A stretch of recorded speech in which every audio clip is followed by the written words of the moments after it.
The Racing Series is a new milestone in Logitech G. All the great old wheels, the G29, the G920, the G923, they all have their own unique way of connecting to each other, but there's no room for expansion with those products. So the question arose was, what if we were to give the opportunity for the racer to switch out from a drifting wheel to a GT rim? With the wheel hubs that we've created, that's got a very specific button set, but you can replace any of the steering wheels. And the real lovely aspect to this was we could give the user, driver and the racer the opportunity to experience different genres of race. That allows drivers to craft high quality, customized setups that resonate with your individual racing style. When we start with the design, we always start sketching. Very often, once we've got sketches, we start discussing with engineering. We had 3 rounds of engineering testing or user testing where we invited in users from sim racing, and every single round of feedback we refine, the product based on what they tell us.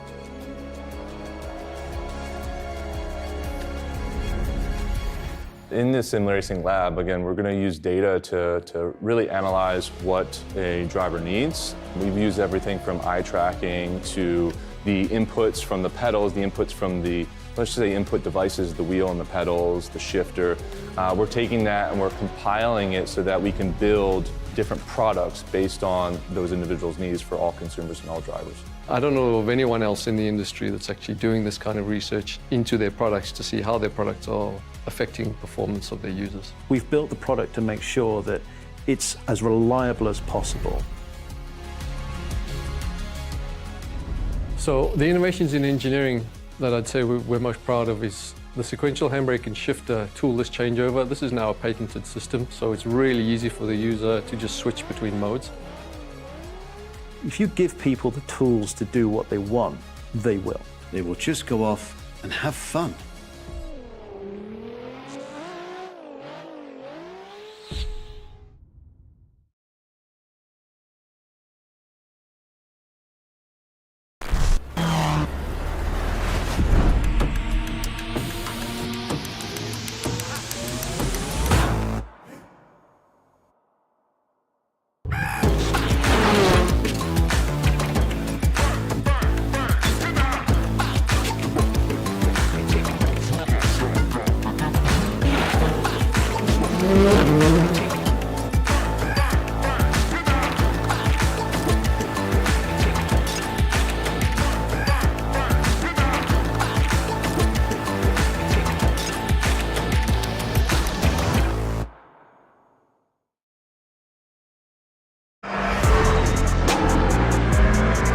Hi, my name's Melinda Price. In 2024 I'm racing in Radical Cup Australia with Volante Rosso. Very much old dog new tricks kind of thing, trying to get jiggy with the technology here. The OG gear is fantastic. The socks are really comfortable, gives you enough movement on the pedal but they still breathe really nicely, and the gloves are super comfortable. They breathe a little bit better than your racing gloves. Really love it.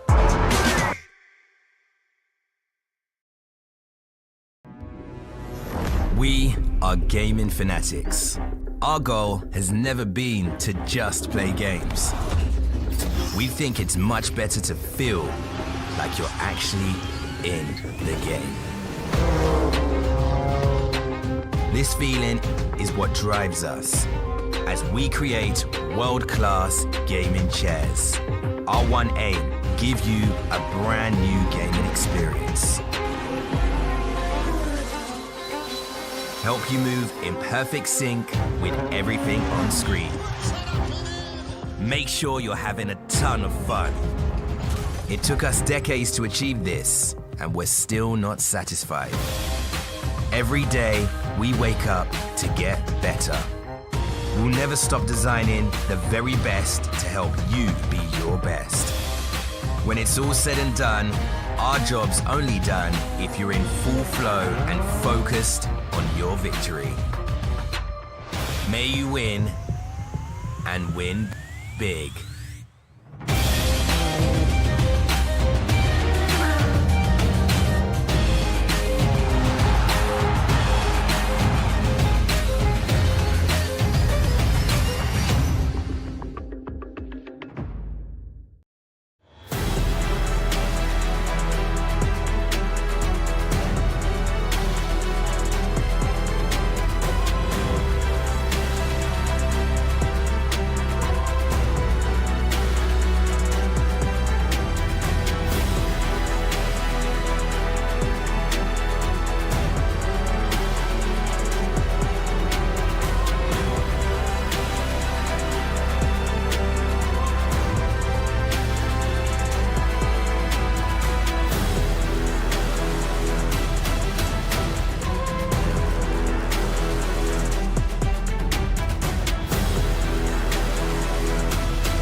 Welcome, ladies and gentlemen, as we walk through the archway, we enter the arena that it is, our first street circuit round of the championship, Detroit Belle Isle, right in the middle of the Detroit River, just outside of Michigan. You'll notice a slide as we get through some of our pre-roll footage for tonight that says home of racing in Detroit, and unfortunately no longer the case. This circuit no longer used, but boy is it picturesque. And oh, by the way, the Canadian border is only a couple hundred meters that way.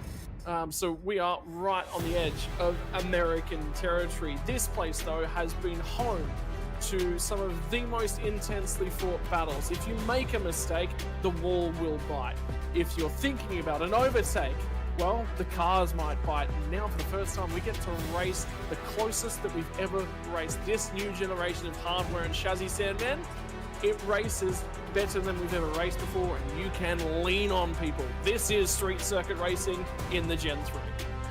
Absolutely. Good evening, Scott, and everyone wherever you're watching around Australia, around the world. Yes, this is street racing at its best, and I guess we say a little bit, it's sort of a bit like our Adelaide street circuit. Well, we won't have to say that for, well, hashtag soon, too much longer. We will get the Adelaide street circuit sooner rather than later, but for now, this is our version. It's the Detroit Grand Prix at Belle Isle, and what a great little racetrack this is.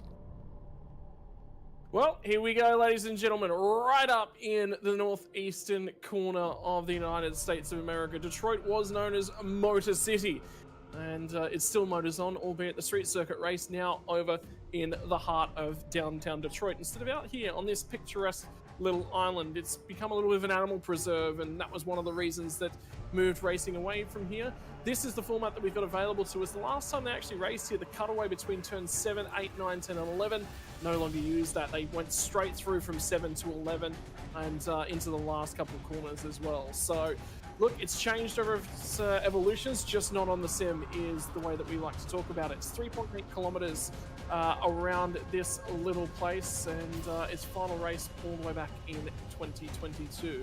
But it's short, sharp, it's spicy, and there was an IndyCar and a safety car crash over in turn 2 as well. So it's even had some funny little moments, as racing tends to be. Hey, Sam. Yeah, absolutely. The thing that I do love about this joint is it's got character. You're going to see different surfaces and plenty of bumps around this joint. And the fact that the concrete walls are just within a whisker of where you want to be on the racetrack, that makes it very exciting. And the thing that spices things up tonight, which is one thing that I'm excited about, is the super sprint format, where we've actually got 2 races tonight. And that first one of 16 laps, these guys are really going to have to hustle around here to get the job done. It's a very, very quick format for race 1. Yeah, that it is, and we've got a new qualifying format as well coming your way. 2 races tonight. For the first time in the series' history, we are going to have 2 qualifying sessions. Group qualifying at both of the sessions here tonight means that we will have 10 minutes for 22 to 23 drivers, depending upon which group that you're going to be in. First 10 minutes will be the bottom half of the championship. Second 10 minutes will be available to the top half of the championship. No hard cut at the end of qualifying as well. If you're on a flying lap, you will be allowed to complete that one. That will set the grid for the 16 laps of race number 1. We'll talk about that, why that lap count's actually really important in a few moments as well. Group qualifying session number 2. Well, after race 1, that's not the end of racing action for tonight. We will reset them. We'll jump on over to a new racing server. From there, we will get a fresh set of qualifying. The biggest thing that comes out of this one, Sandman, is if you bin it and race 1, night's not over. That's historically been the case in the previous format. Absolutely, and you see the winning points difference too. A win in race 1 is 67 points, a win in race 2 is 133. So if you are going to bin it, no one wants to. You'd prefer to bin it in race number 1 because there's obviously more points on offer for race number 2. But you're right, and that's a bit of a feather in everyone's cap, isn't it? You know that usually in the longer races, if there's only one race and you have a struggle, then it's basically, it could be game over for you. But with tonight, with 2 races, you can sort of gather yourself up and fight back hard in the second one. Worthwhile pointing out, here's where we sit in terms of our Supercars Championship, and a big announcement in the last couple of weeks as well. We're going to be joined by the Bend Motorsports Park. So the first South Australian racing venue will join us. Unfortunately, and I hate saying this, Bend's a great little place, but everyone was hoping that might have been Adelaide Street Circuit. It's not. There is so much excitement for the Adelaide Street Circuit. It is palpable. You can feel it everyone you talk to is keen to get that place out here. But that TBA at the back end of the season, last round of the championship, December 3, might be an Australian venue, might be the Bend. We just have to wait. We're all chomping at the bit to get there. We can't get there yet. We can't really talk about it. But where are we off to in the next couple of months? Detroit Grand Prix from Belle, Circuit de Spa-Francorchamps, Road America, Jerez. All of those before we get to the end of July. Then we get a little bit of a break back to August. Then we hit the endurance calendar. Phillip Island, Sandown, Mount Panorama, all the way on December 3rd. I can't believe we're only 4 races into this one, including tonight, because we also had the quality series, and that was another 4 rounds as well. The year has blown by, and it feels so busy, and so much has happened. But this is only the 4th round of this one. Yeah, round number 4. I almost wanted to give someone a clip around the ears at work when they were saying that Christmas is only around the corner. I'm like, you need to calm down. Don't start saying that sort of thing. But yeah, round number 4. But I don't know, it's a little bit scary. You look at those points, and I was just about to tap on that we've only really had one winner in the series so far, if you obviously take away the qualifying series, and Jared Filsell. But he's won it in every way he can. He's been races where he was dominant. There's been races where he, picked up the pieces, but he was there to gather it up at the right time.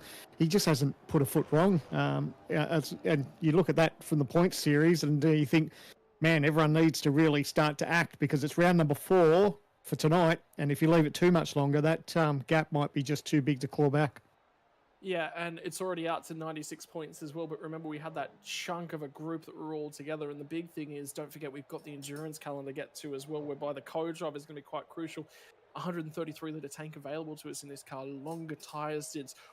We probably one of the things we actually haven't talked about is when we get to Phillip Island, the tyre wear there is enormous. It is massive. That will be a huge talking point, is you actually run the fuel out when we get that deep into the fuel. Have a look at them as they come around the final couple of corners there, and then straight through the start finish line, the amount of speed that they're carrying. Here is your championship leader at the moment, sitting nice and pretty. And think back 12 months ago, and he was on the attack through the field after scoring no points. This time it's out in front and in control. But remember, over a couple of different championships, things have gone to pieces. Just because he's this dominant early doesn't mean he's going to be into control. I talked to Andrew Gilliam after the last round. I actually jumped in and had a really good debrief with the Lobs guys. We caught up. We actually talked. One of the things we actually talked about was, what would you do with the calendar if you were in control, which was really keen to get some of those guys' perspective. What tracks would you like added to iRacing? There was some really good thoughts shared. But Andrew Gilliam said to me, I've only just now, in the lead up to Watkins Glen, finally figured out how to drive this car. That's scary, because this right here is his best racetrack. Yeah, that's it's interesting, isn't it? It's taken some people just that little bit longer to get their heads around it, but I think that's a good thing for the series. And it got to a point, I think, with the other cars that everyone was pretty much at max with that, and we probably didn't feel the change. But now that everyone's had to adapt to a new car, a different driving style, I think it's been great, and it's been interesting to see who's adapted quick and who hasn't. So there's still plenty out there for everyone to learn. It's only round 3 or round 4 now, I should say. And we haven't really thrown in the mix of wet weather for our series yet either, so we haven't seen that. That's going to be interesting come Enduro time, isn't it? But for today, it's a beautiful 19 degrees at the moment, so no threat of rain at this stage. Well, you say that, but there was a threat of rain coming tonight. Tonight might have actually been the first time we actually got to see it. We need to hire... If anyone knows of anyone that's capable of doing a good rain dance, can they please send them our way? And then I have some farmers that would be very desperate to have them afterwards. But they will be a person who is in a greatly desired quantity. So, yeah, look, rain dance, we're going to have to wait, Sam-Man, unfortunately. It'll come. It's easy to say from the commentary box, isn't it? Yeah, we'd love the rain. I reckon all the drivers are going, no, we're pretty happy with the dry conditions, if you don't mind. Well, it's actually going to spice things up, because do you change tyres, or would you rather keep a warmer pair of wet tyres on, is actually going to be a talking point when we get there. But that's not in the offering tonight. Those quick shot of results that you did actually see was the practice timetables, and we actually got to see Jared Filsell, as usual, atop the timing sheets. This man is a man that is in his prime at the moment. A trip a couple of weeks ago to the Victorian State Championships netted him a win. down in Victoria, and driving at his peak at the moment is Matthew Bowler. The problem being he's still in the back half of the championship. A bit of a larrikin in amongst his teammates, often talked about as not taking things seriously, but when push comes to shove, certainly does so. And new hardware, what do you think of the driver of the 12 at the moment, Sam? And think he's done enough? Mate, there's no doubt he's got talent. There's no two ways about that. And, you know, I don't know what else to say, to be honest, but he's one of the things the toughest thing is sometimes making the grid, and to be part of this Logitech series is proof that he's actually got pace on board. So, you know, never rule anyone out. But, you know, especially Matty Bowler, there's sort of so many things that can go his own way. And, you know, the pace that he's got on board and, you know, a little bit of luck, you never know what could happen. I think that's the big thing this season is a little bit of luck. Anything realistically can happen because the field is closer than it's ever been. Was that a tap of a wall? Is he up and crested out the other side of turn 2? Will that put the pin in his first qualifying performance? We'll have to wait and see. Glenn Postlethwaite's pushing on in behind him. Been out and driving his real world cars as null. Sean McNamara, one of the older drivers, one of the veteran drivers in and amongst the field. Has this new hardware really made it a change of scenery, a change of style for Sean McNamara? He's in the series, he's been there, he's been relatively quick thus far. One of the big things that we haven't seen over the last couple of years is that of the SimRigs DPR squad, but Ryan Jones actually has made a real splash. I'm actually rather impressed.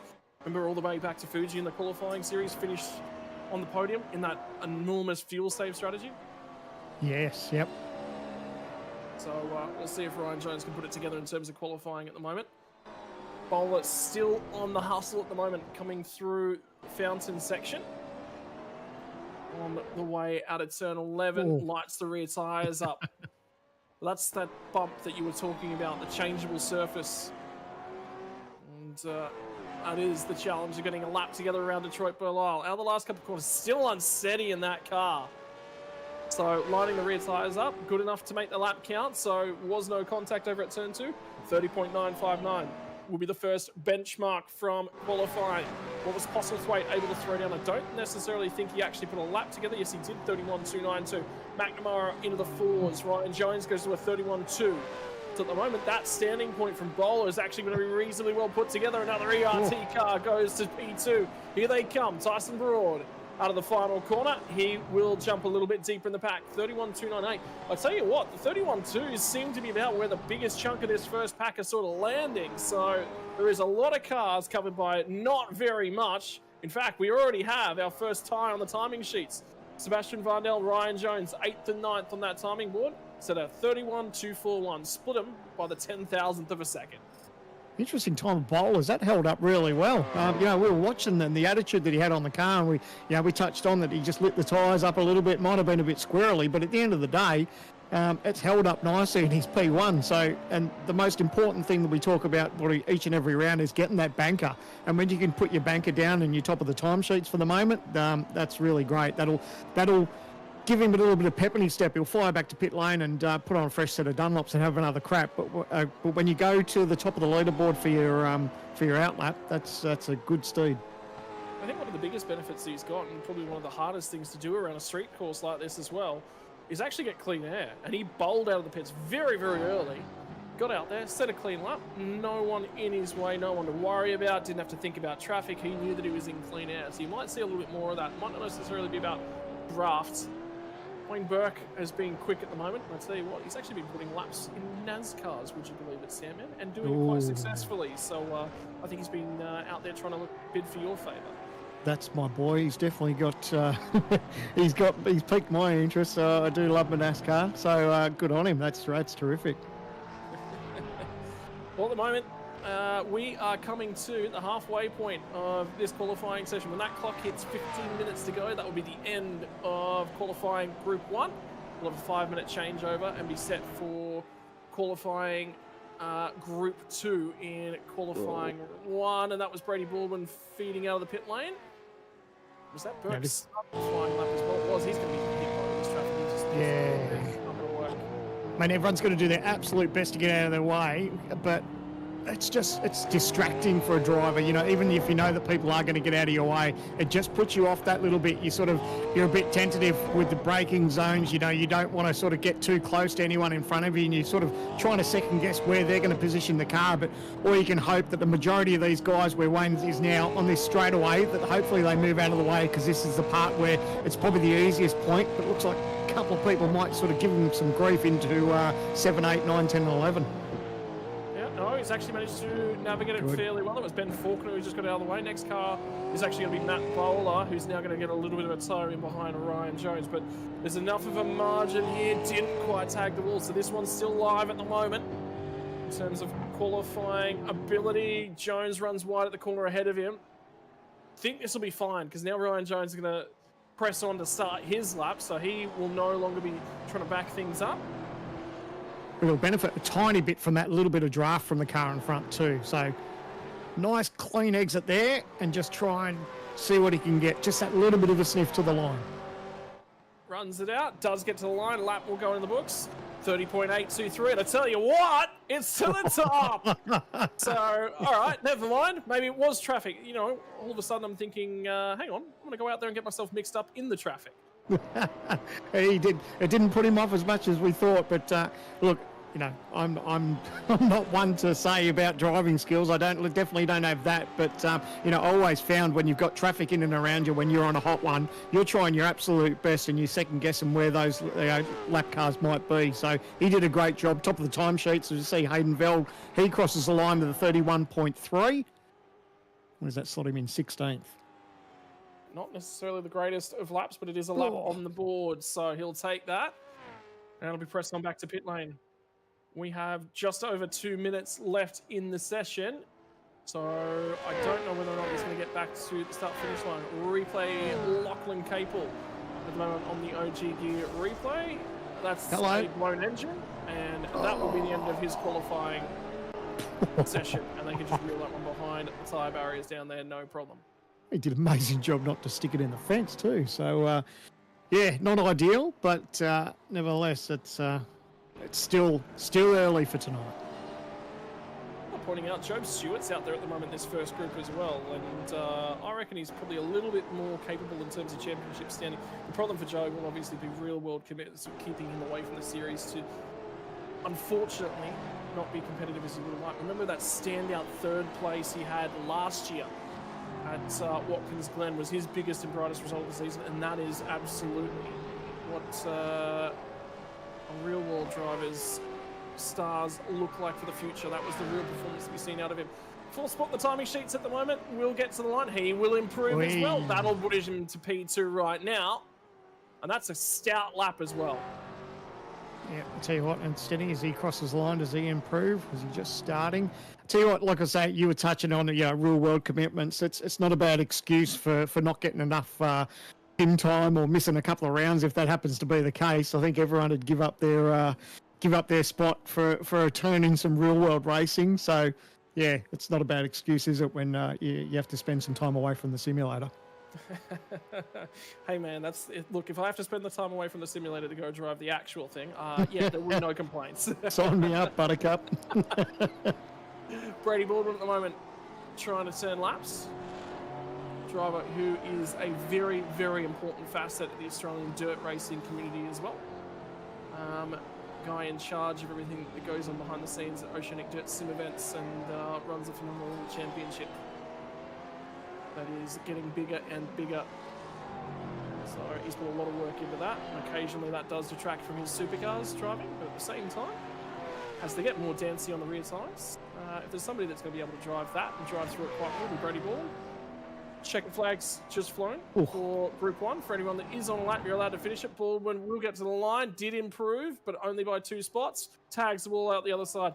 Tell you what, that is one of the times where you're like, yeah, look, I can press a little bit harder if I'm a sim driver, but if you're a real-world driver, that's a panel you've got to fix.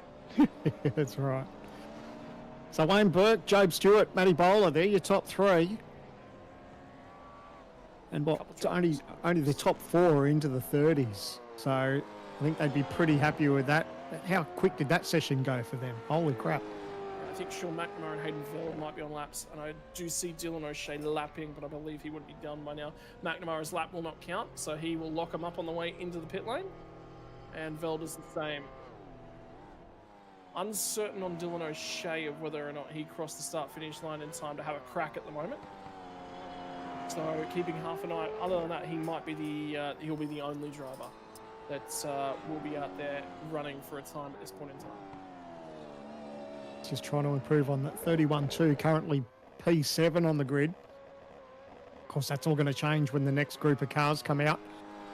And that can be a little bit disheartening sometimes too, when you know there's another group to go out and you see your times just start to dwindle down the board. But nevertheless, the couple of guys at the front, they'd be hoping that that does all right. And yep, he's peeled off, so it looks like that lap either wasn't going to improve or it didn't get the job done. So that's quality. First half of qualifying one now done. So Burke from Stewart from Bowler, as you mentioned, Sandman. Ben Faulkner's had a reasonable night at the office as well. She'll sit 6th out of this group. But for Faulkner, 31.185, expect that to fall a fair way down the standings, unfortunately. I would say that the bulk of this next group should be into the 30s, you would reasonably expect. So that's probably going to be about a good enough lap to be effectively 29th, 30th, somewhere around there. Might get a little bit lucky and might be better than that if things go his way. But top 10 at the moment. And then Ryan Jones, Postlethwaite, Broad, Pereira, Stenberg. He's still not getting that qualifying effort together, is he, Kurt Stenberg? But his race pace is good. The problem being, tonight's the shortest racing event of the year. So only 150 kilometres split across 2 races. It's going to be tough for him to advance from there at Detroit Mile. Yeah, that's when the nerves start to set in too, doesn't it? You know, if you don't have the best of qualifying sessions and you know you've only got a quick sprint race to get the job done, you know, the nerves can rise. And, you know, we've seen Stenny can race well. We've seen him get up on the wheel. And, yeah, it's just going to make things just that little bit trickier for him when he's a little bit further down the pack. A bit of a concrete canyon and a short sprint race of 16 laps. Yeah, it's going to be very interesting. That is the Detroit River, just outside the fence. I believe that shot would be on the back straight, so that ship would be passing in Canadian territory as far as I'm aware. Could be wrong. Always could be wrong. But shipping lanes, that'd be an interesting topic to manage, isn't it? Shipping lanes in and out of America and Canada in the middle of a river like that. Yeah, then throw in the debacle of tariffs, but let's not go into that too.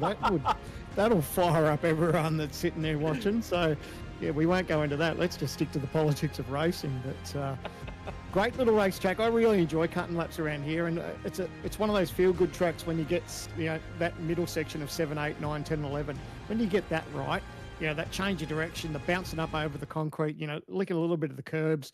It's a feel-good racetrack when you get that part, you know, nailed and put down a good lap. And interesting to see how this super sprint round goes. It's interesting to have 2 races tonight and sort of make things a little bit spicier. Well, I think one of the important things is, look, I'm going to go out on a limb and say this: try something new. If we do the same thing each and every year, and look at Bathurst last year, for example, you know, going that distance before we finally got a safety car in the real world, that made people sit down and question about, well, should there be a race safety car to bring everyone back together? What should we do, really? And it's something the Sims tried and tested. There's always this debate when we go to Enduro season about whether or not we should hold random safety cars. But at the end of the day, this is a new format. Well, the sprint format's not a new format. It's been tried in the past, but this is a new way to go at it with 2 separate qualifying performances.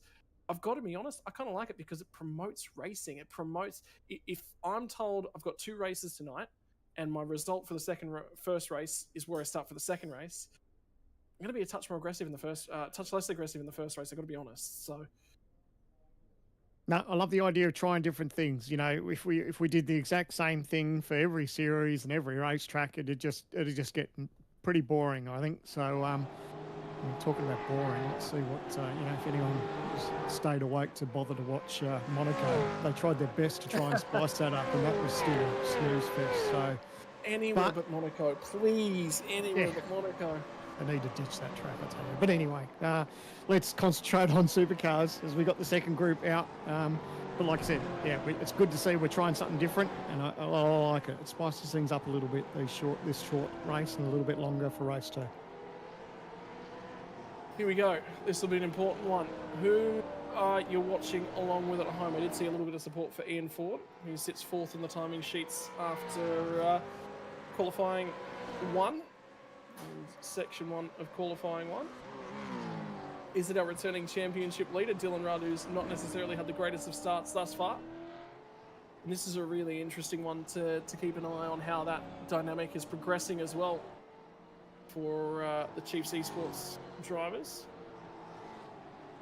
That'll be a story that I don't think we'll stop talking about till the very end of the year. For Phil Cell, he's been quick and utterly dominated in the pace department this year. What does qualifying look like? Because this is also a track he's done very, very well at over the years.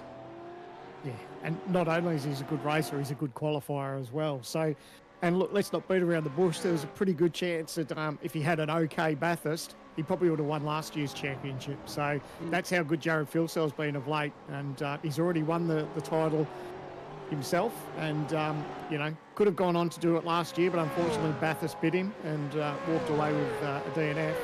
So that pretty much put an end to his championship. But he's trying to make everything right, and I wouldn't be too surprised if we see him at the top of the charts once we get rid of this next 8 minutes.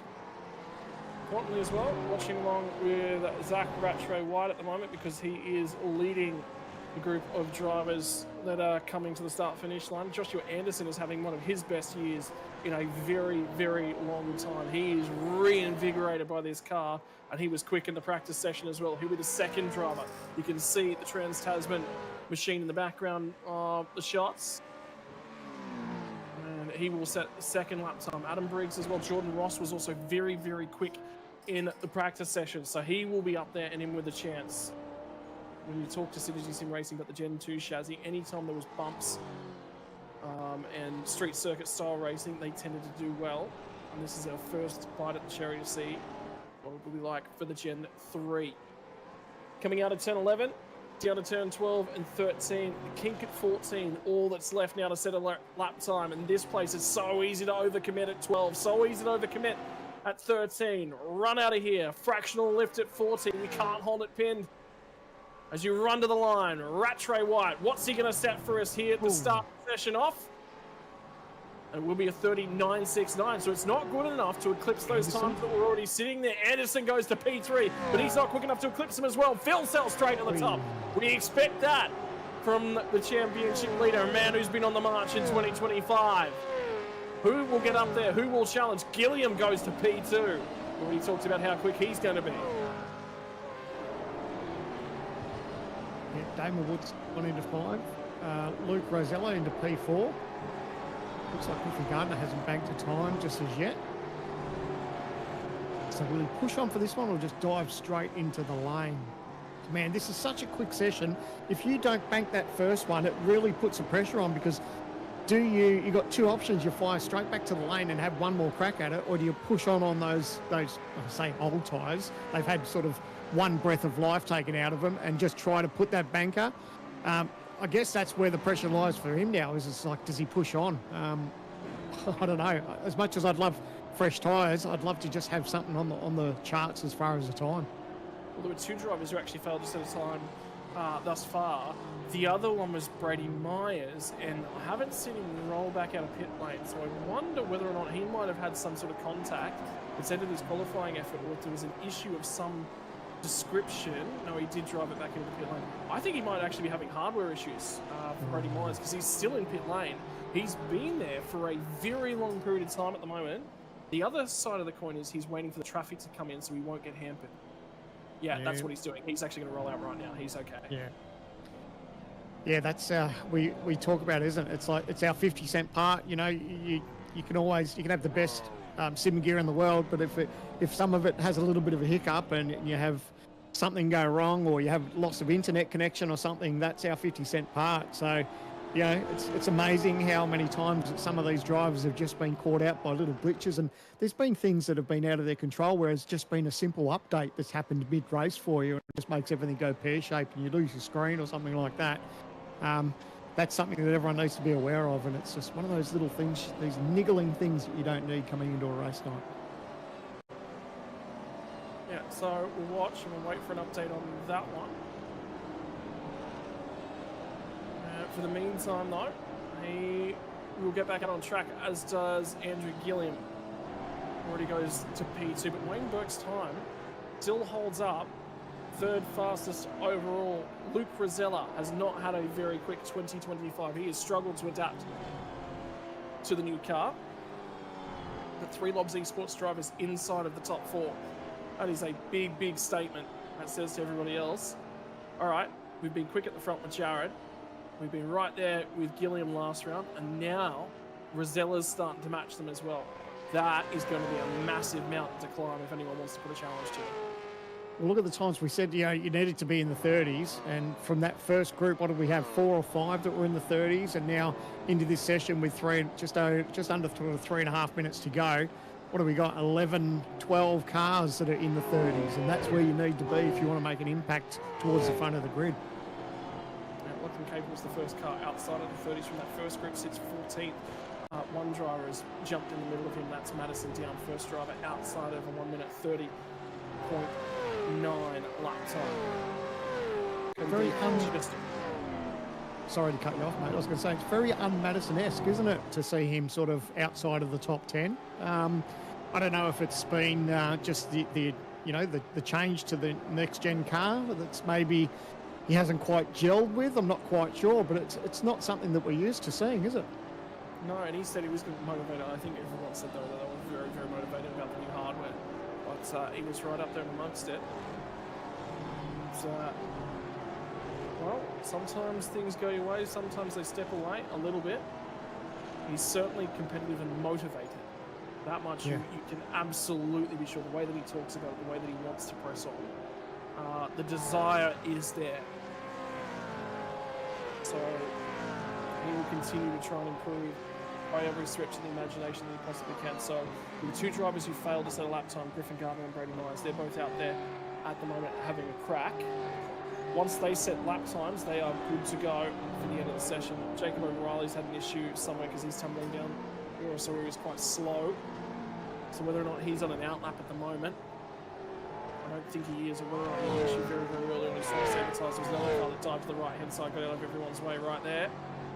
Probably another car trying to back up and have a crack on the light because they only have 1 minute and 45 seconds left. You may as well, even if you know that right will do it. Well, that changes things. There you go. Don't know about that hardware issue now. How's that? Brady Myers, top of the timesheets. Just as I say that, Phil Sells pipped him by 1/10 of a second. So Jared Philsell done a 30.5. Brady Myers with a 30.6. Gilliam now backed up with a 30.6 as well. Josh Anderson, he's in the 30.6s. This is incredible. Top 4 covered by just over a 10.5. Wow, it is getting tied up at the Scott. pointy end. James Scott now comes and lays down a time. He goes to P2. He said, right, I've not been talked about in long enough. It's time for me to step forward and really launch my case. And it's important to do as well, because there's a fountain on this place. It is the James Scott Fountain, Memorial Fountain, right in the middle of that complex between 7 and 11. So if he's going to do it anywhere, it nearly seems destined to be lined up for right here.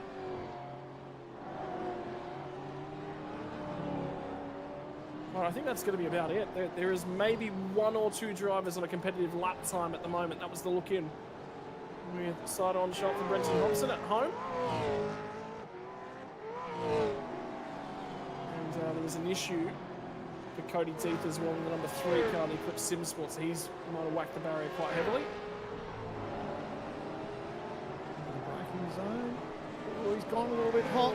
And yeah, hard contact to the front of that. That's falling over for him, unfortunately. Massive damage to the front of that. But that's how quick it is. There's basically 2 shots at it, and that's it. Yeah. So that's why we were saying it's so important to get that bank up. And boy, oh boy, Jared Philsell, James Scott, absolutely nothing in it. I'm saying that. The top 5, just over a 10.5. That's incredible. Yeah. Well, to get 3 cars in that. Now, the question we're asking ourselves, did Dylan Rudd manage to get to the line to start this lap? Because he does have a valid lap time on the board, so he did at least set something for 15th at the moment, Dylan Rudd. Oh, he's backed out of it. No, so he's rolling out of that one. I think this will be a practice start. You'll see, no, it'll be straight back to pit lane for him. Right, qualifying session, I think, is just about done, because the next driver through is Rattray White, and he was the first driver through the queue. And that is the pond in the middle of the island, in the middle of the Detroit River. This is Belle Isle Park, and this is our Detroit Belle Isle qualifying order. Man who's been on top of the world and his old ex-teammate are going to line up 1 and 2. Jared Filsell from Lobs Esports, 30.507. James Scott, less than a tenth of a second alongside of him. P3 and P4, Brady Myers sets one of his best qualifying efforts for the season. He'll line up on the second row alongside the man who loves this place in Andrew Gilliam. Out to 5th and 6th now, Josh Anderson. Like we said, he has been really, really quick this season. Madison Down improved and needed to set a good lap time at the tail end of the session. He'll start out of 6th. 7th and 8th, Wayne Burke. How about that time that topped the first half of qualifying? 7th position on the grid. That is a phenomenal effort from Berkey. Luke Rosella will line up alongside of him inside of the top 10. We'll see if he can press forward from there. Damon Woods and Joe Stewart are going to round out the top 10. The man that is looking for drives, if there's one available inside of Australian racing, and a man that's got trying to make a case for himself. Ethan Greengold outside the 10. Zach Rattray White will line up alongside of him. Cody Deeth will be out of 13th spot after that hit with the barrier late on in the session. Jake Maloney will be alongside of him, 7th row of the grid. Defending champion for this series, Chiefs Esports Club's Dylan Rudd will line up out of 15th spot. Matthew Bowler, reasonable time for him. Inside of the top 20, he'd be reasonably happy with that one. Ian Ford was 4th from that first group in qualifying. He starts immediately in behind his teammate. Rick Kuznetsov will line up alongside of him. That is a brilliant looking new livery for Rick Kuznetsov as well in the 9.5 Sim Sports entry.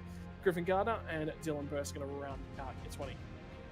Outside of the 20, Lachlan Capel and Jordan Ross. Just remember, Capel was quick in the first half of qualifying. Jordan Ross looked capable for a lot more in the practice session, not to be when we got to qualifying. Adam Briggs and Jacob O'Reilly are going to be outside of the 12th row of the grid. Getting back to the 13th row of the grid is Robbie Gibbs, who's a lot deeper in the field than he necessarily would have liked. He's been one of the best ERT cars thus far this season. Ben Faulkner will line up alongside of him. It looks like they found some pace inside of the Million Esports machines.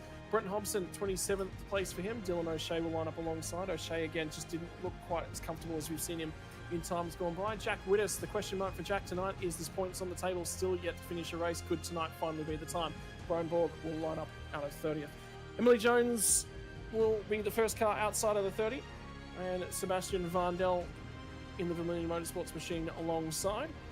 And we'll get back to 32nd and 30. That was 31st and 32nd. 33rd will be Ryan Jones, Glenn Postlethwaite, both from the first group of qualifying, 33rd and 34th. Getting back to 35th will be that of Tyson Broad, lining up alongside of him at Dylan Pereira. It was good to see Dylan make the season he deserved to make it. Had a couple of unlucky finishes inside the qualifying series, but showed the pace he needed to. 37th and 38th, Kurt Stenberg from Taro Sorono. And then we get back to Mr. Dirt in Australia himself, Brady Baldwin and Hayden Veld. Deep in the field for him, rounding out our top 40 cars. A couple more from here on back. Everyone set a valid qualifying lap here tonight. Sean McNamara from Jake Blackhall and Andre Youssef will round out the field. Right, we are going to jump straight through into our place seat pole position, but the entire field, Sam, covered by less than 1 second. How close is that? Place seat pole position. It is the man who has been showing turns of speed since the launch of the new car. Might have been frustrated last year, but Jared Filsell, mate, what do we have to throw at you?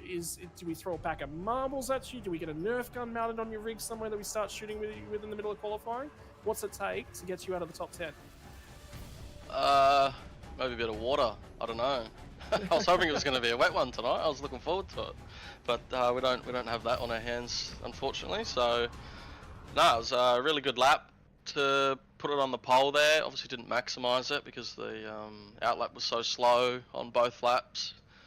It's probably where a lot of the field probably went a bit pear-shaped there because the tyre just doesn't really phase really well when it's really cold like this. So, yeah, ideally we would have had a faster outlap, so better times, but I'll take it. Hey man, new gen at this place, the team, you've all been working together a lot. I mean, we spent a lot of time chatting after the last round at Watkins Glen about what's going on in and around that team, and it seems like everyone's really starting to gel for it. What was the discussion coming into this one? Because Gilly absolutely would have been wrapped. He loves coming to this place. What's the team chat been like? Yeah, he's actually on his new rig now, so he's not running at 60 hertz in the sim, so he can actually see where he's going, which is cool. So his speed's really good as well. In practice, he was quite close. He probably just didn't maximise his quali for this session, but he definitely had enough to be on the front row with me. And Luke, he's probably struggling a little bit. Just coming to terms with the car in qualifying trim. He's done alright tonight, but I'll look for him to move forward in the race for sure. He's definitely a better racer than a qualifier in this car at the moment, but yeah, we've been giving him hell for it, so that's okay. Mate, one of the biggest things that we've talked about a few times here in the comms box already, new format here tonight. Are you looking forward to the challenge of having to reset after race one and go and do another qualifying session? Because that's the first time we've done that. Yeah, I don't mind it. Quali car's good. I wouldn't mind driving it again. Yeah, I quite like the challenge, especially with the temp going to be quite different as well. If I got my wish, hopefully this one was going to be wet qualifying and wet race, and then we would have had a dry race for the next one. That would have been really cool. But yeah, beggars can't be choosers. Mate, finally, we'll let you go off and enjoy. Anyone you want to give a big thank you for getting this done, at least for qualifying trim, and then all the sponsors get a thank you later on. Yeah, obviously all the boys at Lobs, they've done a mountain of work since this car's came out, so it's making our job a lot easier in prep for these races where we already kind of know what we need and the direction to head to get the car in the window. So it's making life a lot easier just to focus on driving than set up work, so we don't go down a little rabbit hole and just get stuck. So no, I can't thank those guys enough. We've put in the hard yards and in the dock, and it's definitely been fruitful so far, at least for myself. But the other guys are starting to get their handle on it as well. So yeah, it's been great. All right, no worries. I've had a chat to our scrutineering team. We're working on a Jared Fill Cell restrictor plate to go on the top end of your motor, mate. So we'll see how we can hold you back for the next round. Okay, thank you. Good luck, Jared. He'll get out there and give it an absolute crack. From our play seat pole position, we'll take a step a little bit deeper in the field. We'll jump all the way down to 15th spot. It's last year's defending champion. Dylan Rudd, the last time that you came to this place, it was championship confirmed. It was locked in. New year, new car, new challenges, and you're a little bit deeper in the field. Nerves were maybe a touch higher last year, or maybe are they a touch higher this year? No, definitely would have been definitely higher last year. So yeah, not too much pressure on tonight's race, that's for sure. In terms of things, like we said to Jared just then, new qualifying format, so probably a little bit more effort was put on the qualifying car this time out, have it in that you've got to run it twice. Do you think there's a little bit more out there? Do you think the car was capable of a better lap than that one? Yeah, definitely left about 10.5, 2 tenths on the table on the second run there, but I'm sure that's the same with everyone up and down the field. So it's hard to nail a lap around here. But yeah, unfortunately, I couldn't nail one tonight in the first session anyway. You've got the unique challenge here. You're actually starting on the bend, coming to the start-finish line. Does that change clutch percentages, throttle percentages? How are you going to try and fire this thing off a little? No, I don't think so, but I'm sure I'll find out once I let go of the handbrake. And finally, brother, look, Detroit Belle, this is going to be a street circuit. Everything is going to be challenging on that run down to turn number 1. Is there a goal in mind? You want to get inside the top 10? It's just survive race 1, put points on the table? Yeah, just make it through the first lap, and then yeah, see how far we can move ourselves up the field. Right, mate. I'll let you get on with it then, because you've got a few minutes left to get yourself prepped. We'll see you out there for race 1, and then qualifying 2, and race 3. Sorry. Awesome, thank you. Righto, Sam, man, that gets us through the Gamesman grid work, including our play seat pole position for tonight. Biggest challenge is getting the thing off the line, and I'm looking at the band and I'm going, this is not going to be simple. We've seen light ups from a professional field of drivers this year. I think this is probably the most challenging start we've got thus far. Yeah, absolutely. And then to throw into the mix, it's only a short sprint race, 16 laps. And as our camera goes up to turn one, you can see what's ahead of them. They're all going to dart in there as quick as they can, try to give each other just that little bit of elbow room and not fire off into that tyre barrier that could await them. So interesting race. Qualifying's amazing. Less than a second covers the entire field around this racetrack. That's normally stuff you only sort of tend to see at Watkins Glen, but to see it around a concrete canyon like this, that's really good and encouraging just to see what sort of racing we're in for tonight. I really can't wait.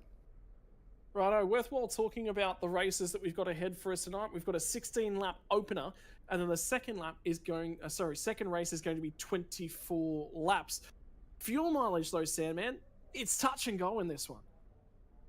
Yeah, I was sort of wondering that how cruel could we have been and maybe done it as a 17 or 18 lap race where they might have to save a smidgen. So it's going to be just over 16 laps for fuel. So, you know, it mightn't hurt just to maybe look after it for a lap or so, but they should make it home in this one, no problems. But geez, imagine if it was another lap or two longer.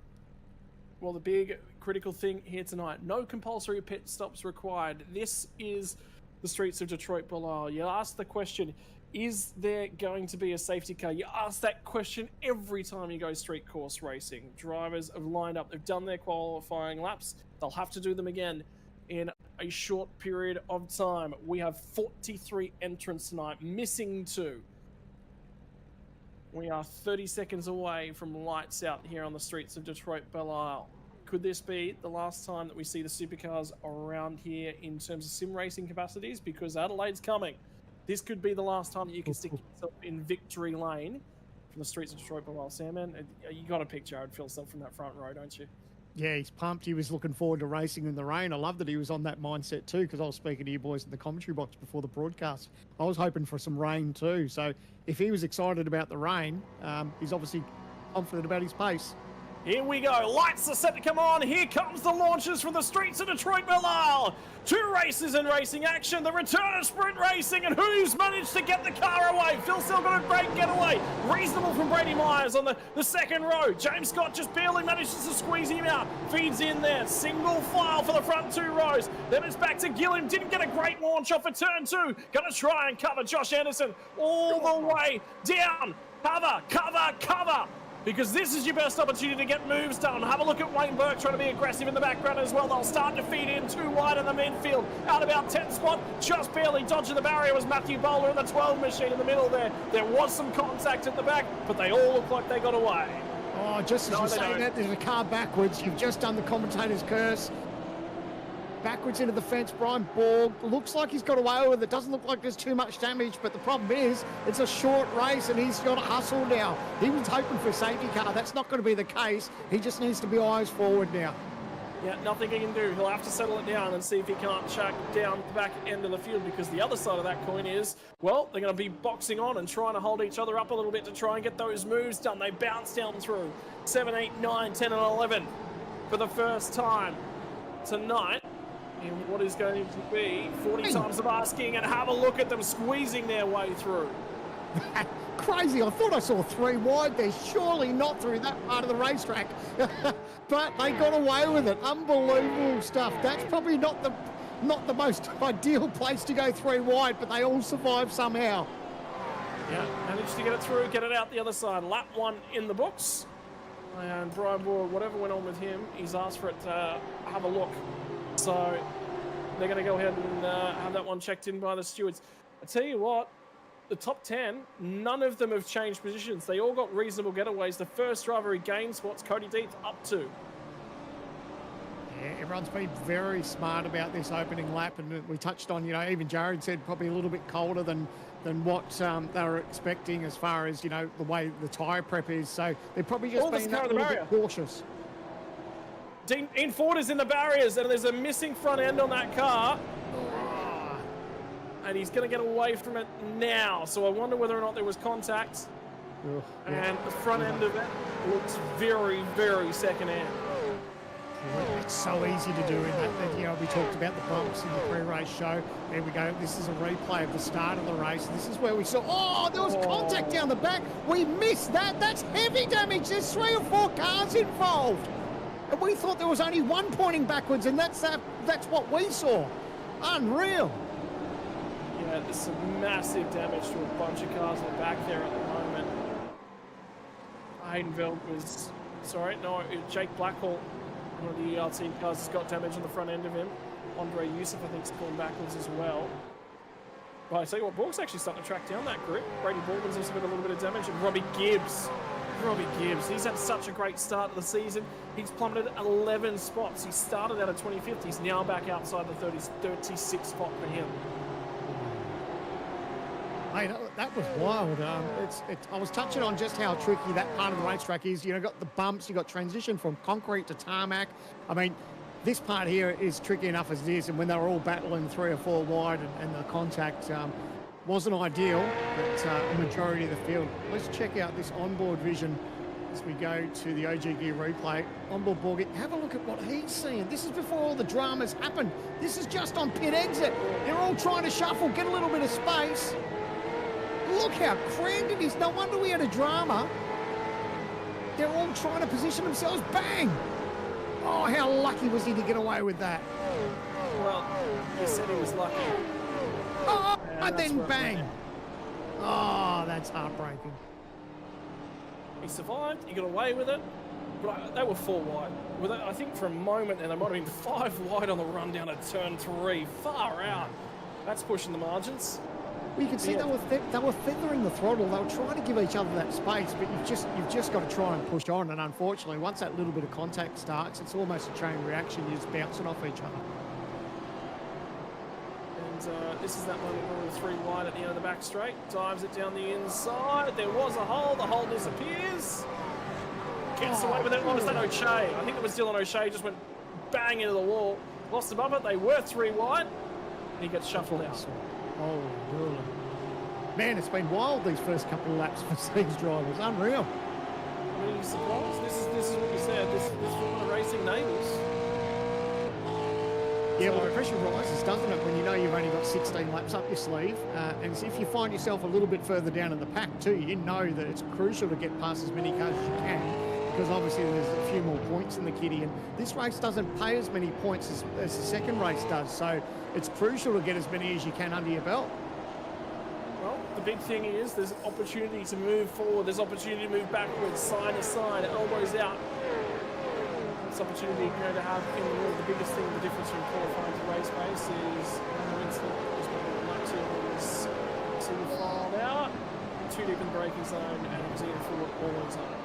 It's so easy to do. It's so frustrating as a driver. It's so easy to do that part of the racetrack. And you know, we touched on it. You've still got race 2. He'll push on for what he can just salvage now if any of your other cars get into drama. But you know, you can always focus on race 2 now.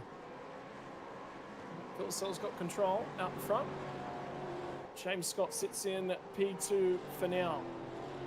And I can't tell you, ladies and gentlemen, could you imagine if you're racing a real-world race car, you're racing a real V8 supercar, you're going to go at it for 16 minutes, you've got the elbows out, your temper's up, your heart rate's pumping, and you've got a 10-minute turnaround to get into a new server, to get the car equipped and ready for qualifying and go again.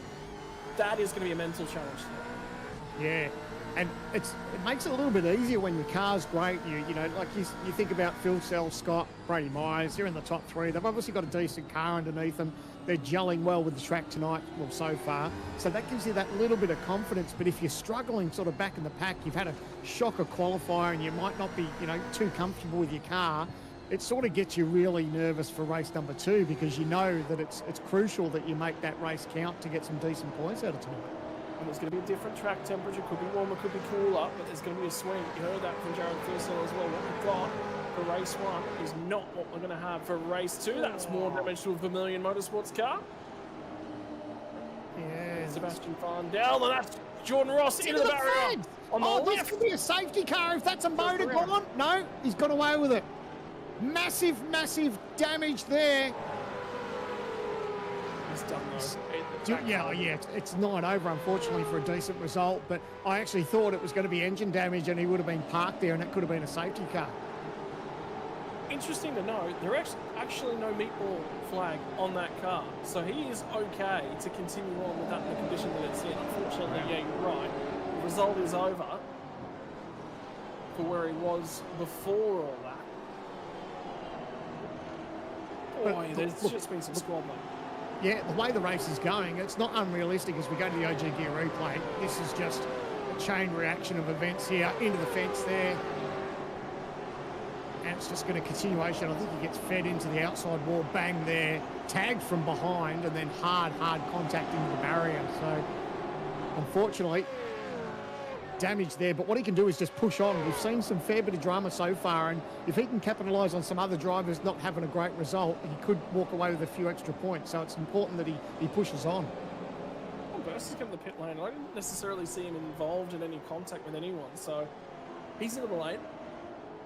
And the other one is Dylan Pereira, which was the car that we just saw impacted by that. Update from race control is the lap 1 incident will run down to turn 3. Watch out! Yep, he's gone round! Oh! Managed to get away. That could have been dangerous for the cars behind. They all managed to get away with it.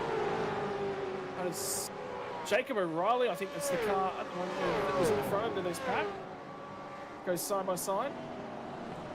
There was an issue as well for Ben Faulkner on that lap. I've just seen Lachlan Capel get his elbows out, and Emily Jones was a recipient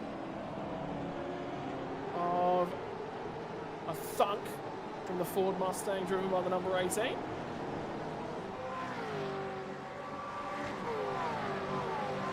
Up here it all looks so sedentary, doesn't it? These guys are all just in control.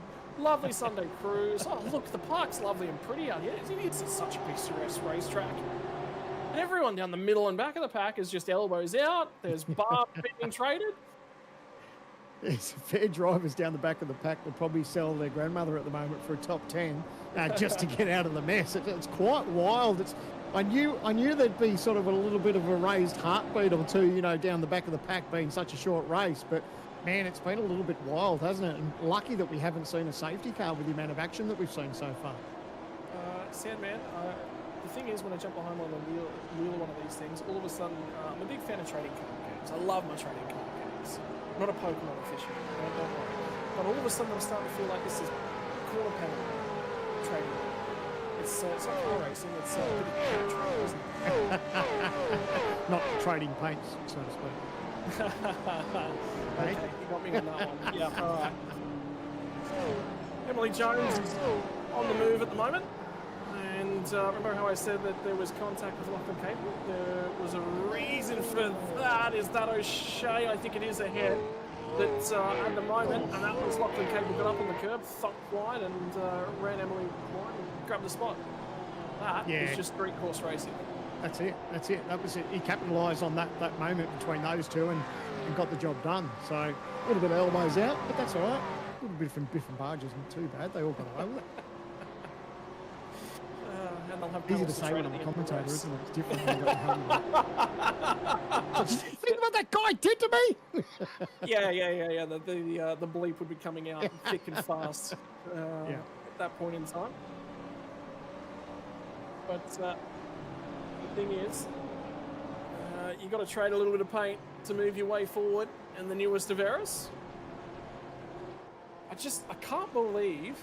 So the quote comes out about, we were talking about Monaco earlier, and the 2024 Monaco GP, and it was the top 10 of not traded spots. Well, at the moment, we are mimicking that, although the race distance is significantly shorter. We are top 10, still unchanged from where they started. I think it's strategic for these guys. They know that they're in a decent position. They don't need to race too hard. Yes, if you get a position or two here, it might only be sort of a 1 or 2 points or something like that. So I think they're quite content to sort of be where they're at. It's probably giving them a little bit of an understanding for what they can do for race 2. Maybe even think about some possible adjustments to their car. I mean, that might be something on their mind as well. So I think anyone who's in the top 10 at the moment would be quite content to finish this way and then race hard for race 2. Well, points are awarded in this one on individual race results. Update for Dylan Burst, 5-second penalty. Contact with Capel on lap 1 because that's the number 18 car. So that's all been adjusted. The car I can see at the moment is sort of making the most ground, closest to putting the challenges on the top 10. So Gilliam's starting to track down Brady Myers and Josh Anderson starting to track him down in response. And you got that little pack. And Rick Kuznetsov is starting to make some ground. He's up 2 spots, tracking down Dylan Ryder, who we spoke to earlier. white again too. That's interesting. Dusty green on the windscreen. Yeah. All back clearing that one off. Oof. Don't you love our Aussie V8s bouncing up over these curves? I love to see it, especially at racetracks like this. And can you imagine what we're going to see when the streets of Adelaide come to iRacing? I mean, that is just going to be incredible. Talk about bouncing off curves. We love it. And our V8s love it. It's a good look for our series, I reckon. The same phrase last night, I reckon Adelaide is going to be more used than Bathurst when it's launched, because we've been waiting for it, we've been wanting it for so long. One of the cars I'm actually really looking to go out and drive is the Lotus 79 as well. Back in those days, I mean, I wasn't around for them, obviously. But at the moment, Rick Kuznetsov is going to get a rear bumper of Dylan Rudd. This one was starting to come, and they're going to make secondary contact as well. Yeah, and now look at the pack in behind. And Kuznetsov does slide it on through, just barely. Gets the car pulled up. I thought he was going on the fence there for half a moment. Griffin Gardner will now line up in behind his teammate of Dylan Rudd. Yeah, it was important they got single file because there's marbles on the outside of the racetrack. Not as bad as what this would have been for a longer race. You can see that on the outside of turn number 1, but you touch those marbles and he could have fired off into the fence pretty easy. So smart, lost the position, but got straight back in line. So that was good. One of the things I did actually talk to a few drivers about after last one was marbles. And here comes the assault. Griffin Gardner shadowing the inside on his teammate. I think this is just a ward off an assault from Matthew Belle behind, because they've been talking about it. Look at Dylan Rudd. All of a sudden starting to light the rears up. So 10 laps in, all of a sudden there's a little bit of tyre deck coming to us, and there's some temperature in the rear axle of the number 1 machine. And I think there's some temperature underneath the helmet as well. No doubt about that. And for this shorter race, these guys probably aren't looking after their tyres as much as they would if it was a longer race. So they know what they've got. What have we got? 6 laps to go. So they know that they're just going to use up what they've got now, but they need to be smart about it. You don't want to overheat these tyres and these supercars, because that'll give you sort of traction problems, and you need to get the power down. But at the end of the day, they're not looking after everything, and it's just a battle at the end. So this is 22nd, 23rd and 24th, but there's a queue of cars in behind these guys as well. This is where it starts to get ferocious in at the mid-pack. Capel's managed to find his way past Dylan O'Shea just recently. O'Shea, the last time we were looking at this group, was ahead. So move done there with the Evolution Racing Team driver. Shout out to his teammate as well. Oh, Albert's still got PC issues, unfortunately, that haven't resolved themselves. But that's okay. He took the ride off. He's down in Melbourne for the Logitech showcase tonight at the moment, enjoying himself with sponsor activation. That's a good boy. Got to look after those sponsors. They all get it done for us all, and we wouldn't be anywhere without the support, especially we have our good friends at Logitech G and all our partners. And these race teams. I mean, how lucky are we participate in esports where our teams and drivers have sponsors, and it's really cool. It's something that I never would have thought in a million years growing up as a kid, that we would have this opportunity to be paid as sim racers and commentators and everything else. It's such a cool thing to be a part of.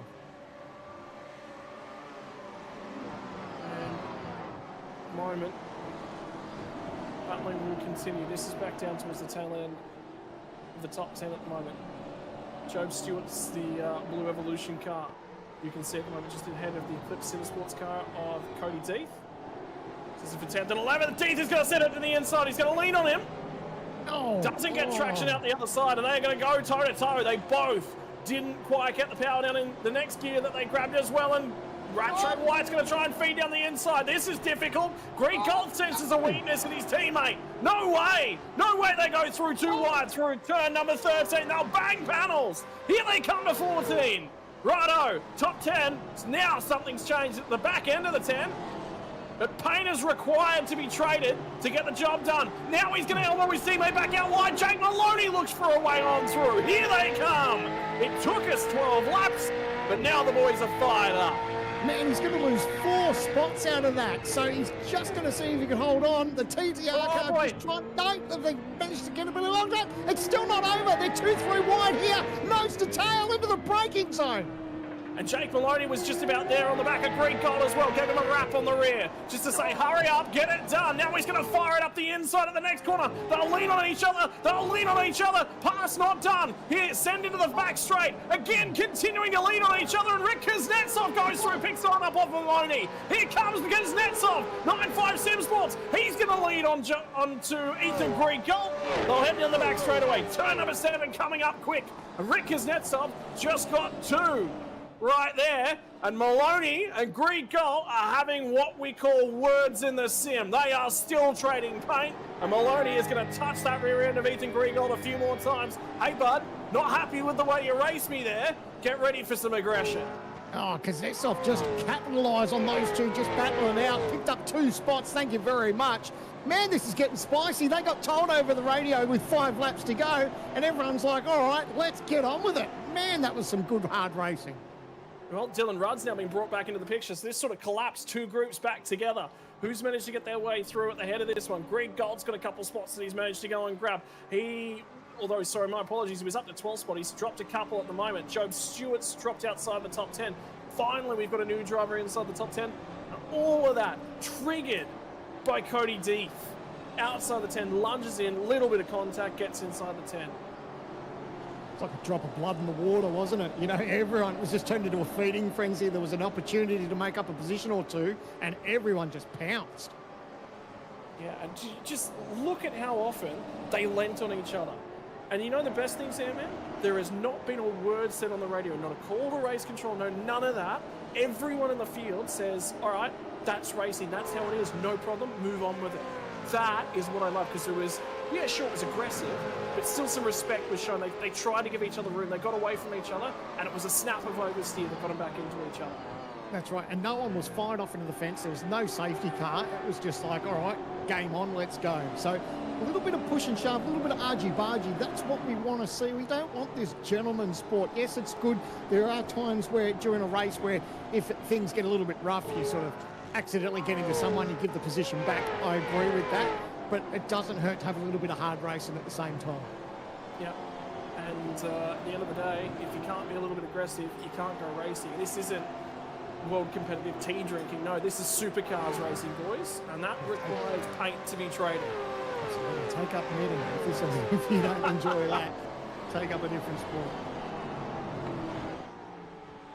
Right, now we're running out of racetrack, we're running out of time. 3 more laps left to run. We are just outside of 12K, sorry, just inside of 12Ks to go.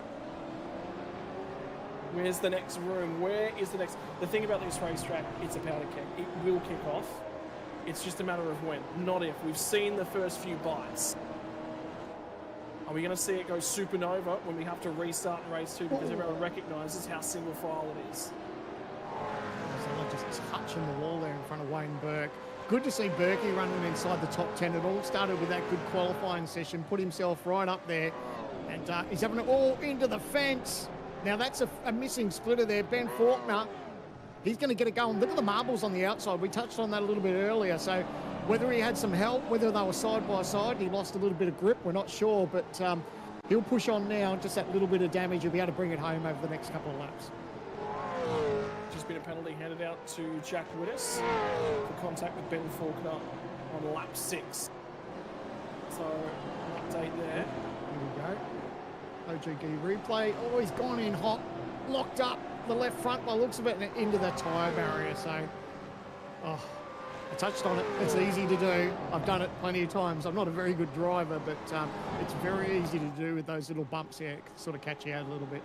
And the worst part is he found the fence too. Like, he wasn't in deep enough that he bailed, right? He was just a touch deep. The car just didn't brake the way that he wanted. And if he'd have recognised it sooner, he would have fired it down the escape road, flung it around and gone again. But it was a touch, only a touch deep.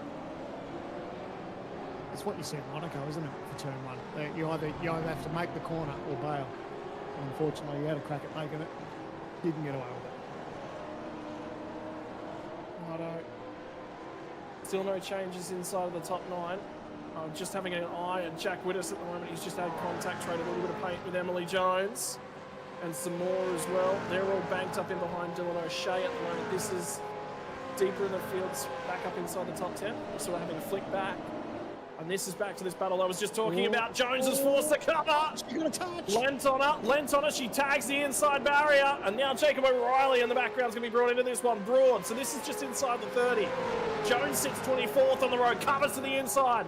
Yeah, Wittes is going to try and go the long way round when they get down into 7. And Jacob O'Reilly's in deep. But just gets tagged by Tyson Broad. Do they all come away with it? Just.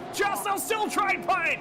No. A little bit more of that. Now Broad is out and on the marbles. He can't quite pick it up. Ryan Jones is going to try and sneak the nose in underneath him. How about this one? It started with the melee at the front. Now it's in the middle of this pack. Jones was so sideways on the entry to 11. Comes away with it. Sorono's going to pick up with a spot. Everyone else just slots sedentarily back in. I cannot believe there was only one spot changed in that.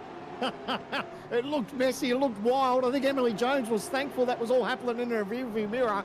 Man, that was a lot going on, but they all got away with it. And like you said, only one position change, fair bit of action going on as we head into the last lap. So no cars in the fence, one spot. No. That is supreme. That is professionalism from the supercars drivers here tonight.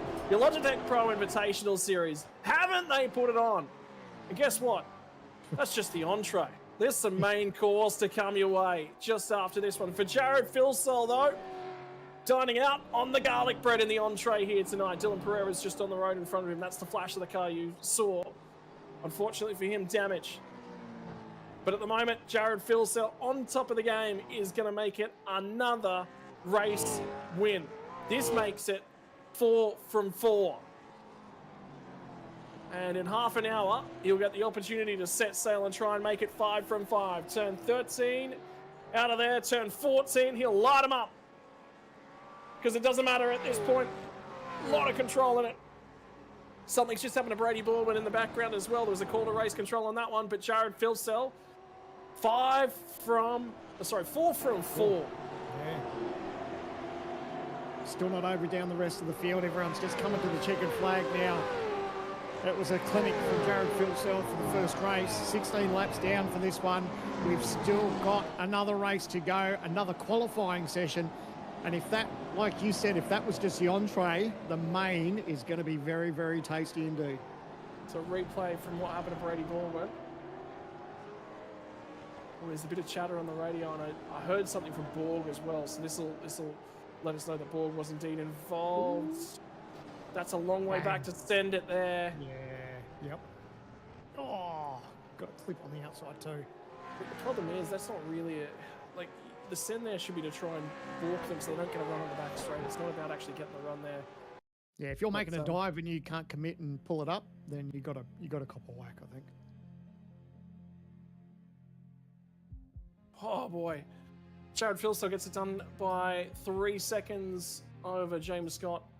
Brady Myers and Andrew Gilliam are going to be, it's up for Josh Anderson, Madison Down, Luke Rosella, Wayne Burke, Damon Woods, the only driver to change position inside the top 10. Cody Deeth gets in at the expense of Joe Stewart.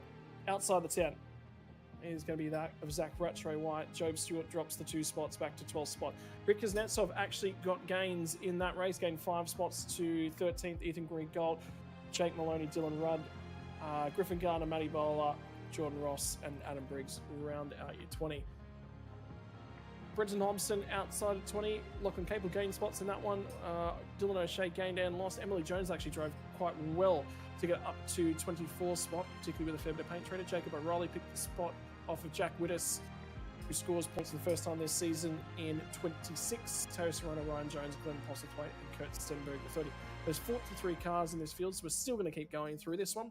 Haydenfeld, Shauna McNamara, Tyson Broad, Andre Eustace, Sebastian Vandell, Blackhall, Borg, Baldwin, Faulkner, and Robbie Gibbs rounding out the back end of the lead lap. And Faulkner and Gibbs had massive damage after incidents for them. Ian Ford as well put himself in the barrier, just couldn't quite pull the car up. Dylan Pereira does get the car home 2 laps down, will score points. Dylan Burse will not score points from this one. Well, best bit is, tonight's not over. Normally we're almost ready to wrap up and head to final comments and talk about racing action, but we've still got one more race in front of us. How good's that? Yep. Another qualifying effort to come our race's way as well. qualifying number 5 and race number 5 of the 2025 Logitech Pro Invitational. We're going to step away because we've got to pump ourselves back up. Race 2 of the evening. Can it match the first one? Does this become the main meal, or is it about to be dessert?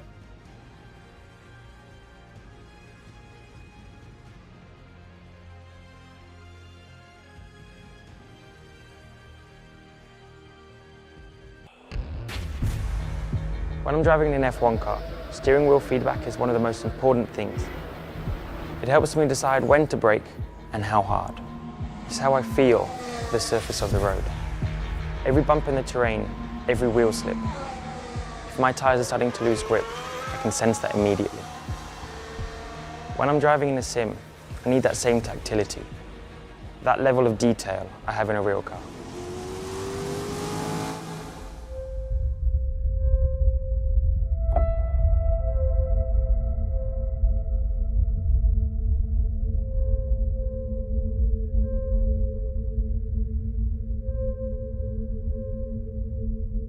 Racing games have come a long way in the last 20 years. Nothing's really changed in how we approach force feedback in all that time. Cutting-edge sims are now so realistic, drivers across all disciplines are using them for training. Our main goal when designing True Force was to improve the number of sensations that you actually feel, to put you better in contact with the car that you're driving so that you can improve your performance and that enjoyment of driving on a track. The physical feedback needs to be more immediate or accurate, or a player loses immersion or control. Game developers are still having to recreate their force feedback from a set library of effects instead of deriving it from real-time modelling. True Force is special because it levels the playing field for PC and console gamers. You're now getting the extra level of precision and detail that you need, regardless of which platform is your choice. This is not just iteration, it's total evolution. True Force force feedback works differently. It hooks directly into the physics engine of the game. Games already calculate the forces on the tyres and the steering wheel. The True Force algorithm is able to process this data at up to 4,000 times a second. It will even use the game's audio engine and pass it directly on to the driver. We spend a lot of time as audio designers trying to make each car sound unique and as realistic as we possibly can. Being able to integrate the audio into the force feedback is something that we've wanted to do for a long time, and True Force enables us to do that. And the ability to send the audio to the wheel, to have it respond and vibrate with the loss of traction, really increases my ability to give that immersion to the player. You can sense the changing surface of the road. You'll be able to feel if the back end of the car is losing grip. The first time we had it running in the build, I could feel the wheel humming and vibrating as we revved the engine. Our immediate reaction was it really adds another level of immersion. The first thing you're going to feel with a True Force wheel is the engine note. The minute the engine starts in the game, you will know exactly which car you are driving. True Force is the beginning of something new. This is now the foundation for all wheels that we'll produce in the future. This extra level of information gives everyone all the information they need to learn how to control their car better. True Force benefits any racing fan looking for a more realistic driving experience. Because winning is all about feeling.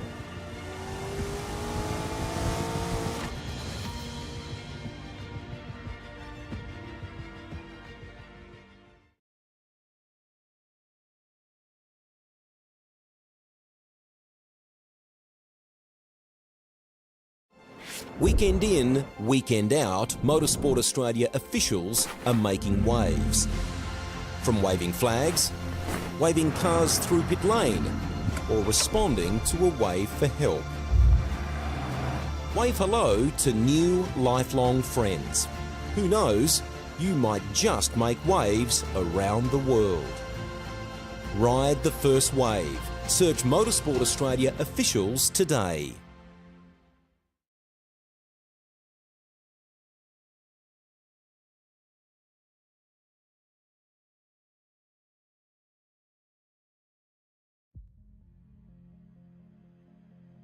Well, after that little, I don't know, I was trying to find a good descriptive adjective for it, Sam. I'm going to reach into the books of words that aren't actually words. Popcorn Fest. Race that starts slow, popping builds up through the middle, and at the end, you get to enjoy yourself a nice, hot, preferably buttery and salted treat. I think that's about the best way to describe that one. Thanks, mate. Now I've got the gif of Michael Jackson sitting there eating out of the box of popcorn through my head. So thanks for that. But you're right. That was great. A nice little warm up for what we've got in front of us now. We've got a 24 lapper. These teams will need to be thinking about fuel. Do they have to make a dive into pit lane? Do we see a safety car? There's so many things that can play out, but this time they're battling it out. And the stakes are a little bit higher. There's 133 points on the line for our race winner, as opposed to 67 points out of that first 16 lapper. So, I don't know. Tell us what you think. We were talking in the break that we quite like this sprint format. It spices things up a little bit. We'd like to hear your opinion too, because I think it's great. I like that. I do like getting involved and getting a little bit of input from the fans as well, because I think it's quite important that we not just... You talk about listening to the drivers and what the drivers want, but I think the fans are actually a big part of it. Like, yeah, you've absolutely got to keep your drivers happy and because they put on the show, but if there's no show at the back end of it, but the drivers loved it, well, realistically, was it actually worthwhile going on? There's nothing for the sponsors to want to put their name on, it doesn't really look all that good. So I think it's important that right there, I'm garnering a few perspectives on things. Well, just discussing as well, this format, we're unsure of will return, but the sprint format will return. Whether or not it's 2 qualifying sessions, that we currently do not know as we head deeper into the year, but it will come back to us for Road Atlanta later on in the year. And we've got our Enduro calendar as well. So, it's not over for the sprint format. If the double qualifying is accepted by the drivers in the community, you could see it return for Road Atlanta for round 8. We've got to go another 3 rounds before we get sprint racing back, Sam. I think that's too long.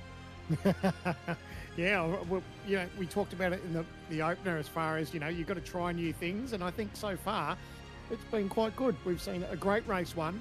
We're fired up for race number 2. Now we've got a qualifying session ahead of us, and see how the next 24 laps play out. Should be an absolute ripper before we head to Spa-Francorchamps. How good is that? June 25 for round number 5 of the series. Can't wait to get to Spa. Well, let's leave that calendar up a little while longer, because this is a conversation I've been picking people's brains about. We've got about a minute before we jump into our next qualifying session. Right, Sandman, that calendar stays the same. TBA, let's just say that that's the bend for now, right? Just to start things off. 3 tracks must come off that schedule. Cool. 3 tracks must go on. One of them is the track that's not on iRacing yet. What are you putting on that schedule? And I'll pass this to the fans as well at home, and why? So the ones that aren't on, that have to go on. So you're talking like, obviously, Adelaide. Well, Adelaide, okay. Yeah, Adelaide's a new track that's not on the service yet. So that, now you're talking about the tracks that are already on the service. Yeah, on the service. Okay, give me 2 tracks. Adelaide's going on. Dude. Yeah, what are we throwing in there? Oh no, but then see, I get excited about what else is to come. Obviously, you said you got the bend, so that's a possibility. We've got Pukekohe too. Man, I'd love to see that on the calendar. That's not on the service too. There's so many terrific tracks out there. It's hard to pick and choose. I don't know. Off the top of my head, I'd have to do some research on it, I reckon. Do you reckon we'd ever get a Macau? Do you reckon supercars at Macau would be something that would be worth racing? No. That's just my opinion. I like Macau. I think it's got its, it's definitely got its pros and cons, but it's a little bit Monaco-esque as well. But who knows? Righto. Well, that's the question we'll be asking the fans along at home: is what do you want to see moving forwards? 3 new tracks that you'd have to add to that schedule. What would you pick? Obviously, Adelaide. I think everyone adds Adelaide to the schedule. That is just hands down. The bend, I'm 50-50. I don't know if I like the bend yet. We'll wait and see in a couple of weeks' time when we all get to drive it in anger when the new season comes to us. Here goes qualifying number 2 for the evening. first time in history for the series that we have had 2 qualifying sessions in a night. Group qualifying will be happening again, and the big thing as well, you only get 2 laps. That was what we learned from the first session. And track temp, we've gone up about 10 degrees since the end of that first race, about 8 degrees since qualifying. Unfortunately, the threat of rain's gone down. It's at what, 31% now. So, yes, I'll tell you what, it was interesting hearing Jared's thoughts, and I said this earlier, you know, I would have been interested to see if this had been a wet weather race. That would have been very interesting to spice things up, but no doubt that will play a factor as we get to the enduro season. But these guys have got enough on their plate as it is. We talked about the different track surfaces, the concrete, the tarmac, the bumps, the little bit of undulation in this racetrack that they've got to deal with. There's so many things for it to play out. They've got enough on their plate, and you throw in the rain, that could have been absolute chaos. But we were lucky with the weather gods today, I think. Well, that's one way to make the racing a little bit different between the 2 sessions as well, is add a little bit of rain. That would have been unique. To have a full wet race and a full dry race, it would have just been, maybe it would have been lightly wet as well. Makes guessing your braking points, guessing your traction zones, everything just becomes a little bit of a guesswork as you try and work out the conditions. And playing with setup too. Obviously, there's a difference with setup, between a wet car and a dry car. So something else to think about. And that transition from slick to a wet tyre. Yeah, all of that challenging in the extreme. Something Jared Filsell talked about was needed to have a quicker outlap so that you built a little bit of tyre temperature. But it doesn't need to be a pounding the pavement kind of outlap. It's got to be something that's a little bit warmer so you've got some temperature in the tyres. Ryan Jones is going to be the first driver to set a lap this session. He'll be the driver that will probably be following along with for the bulk of this lap. Work for Matthew Bowler in qualifying 1. And well, that's it. Ryan, I mean, he's a media guy in the real world as well. Goes to racetracks, takes photos, works on media posts for teams, but he also does get behind the comms box for the microphone and commentary from time to time as well.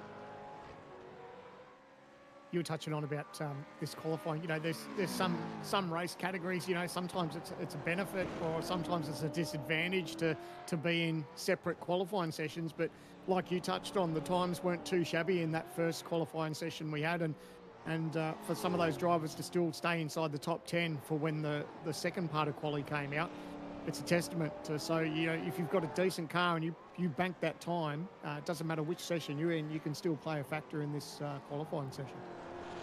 Just seen Hayden Veld dive out of the way. He's not going to set a fast lap time. Tyson Braun's the same, so they're going to dive back in a pit lane. Try and get out there reasonably early. For Ryan Jones, though, he is going to press on to the line, 31.770. So some fall off we expected from the first session. I don't know, that feels maybe a touch too much. Matthew Bowler does improve, goes to a 31.3. That's a little bit more about where I expected it to be. So about 3 tenths, I think, for Matt Bowler. Actually, a touch more than that, 3 to 4 tenths worth of fall off between the 2 sessions. Pereira splits and goes to a 6.17. And apologies to the viewers at home. Data errors at the moment, as we're waiting for timing to come on through. But a few more mistakes being made in this session, which you can understand. When you go from a higher grip session to a lower grip session, you go in with a lot of trust on the brake pedal, and the grip's just not there for these guys who are adapting at the moment. I tell you, actually, track temp's climbing. So if Wayne Burke just went through and set a 31.299, so track temp has certainly risen since we were last talking about it. This first group might be the best conditions in the session. Oh, mate, can you imagine if it gets hotter? Here I was just saying that there's no real disadvantage, and then the old sunshine comes out, heats up the racetrack, and could make it very interesting for the second group. Can you imagine? Yeah, that would be interesting nonetheless. So that's Glenn Postlethwaite we're looking at the moment, not Ryan Jones. As you can tell, Simring's DPR no longer on the screen. We just get Ryan's gorgeous mug staring at us a little while longer.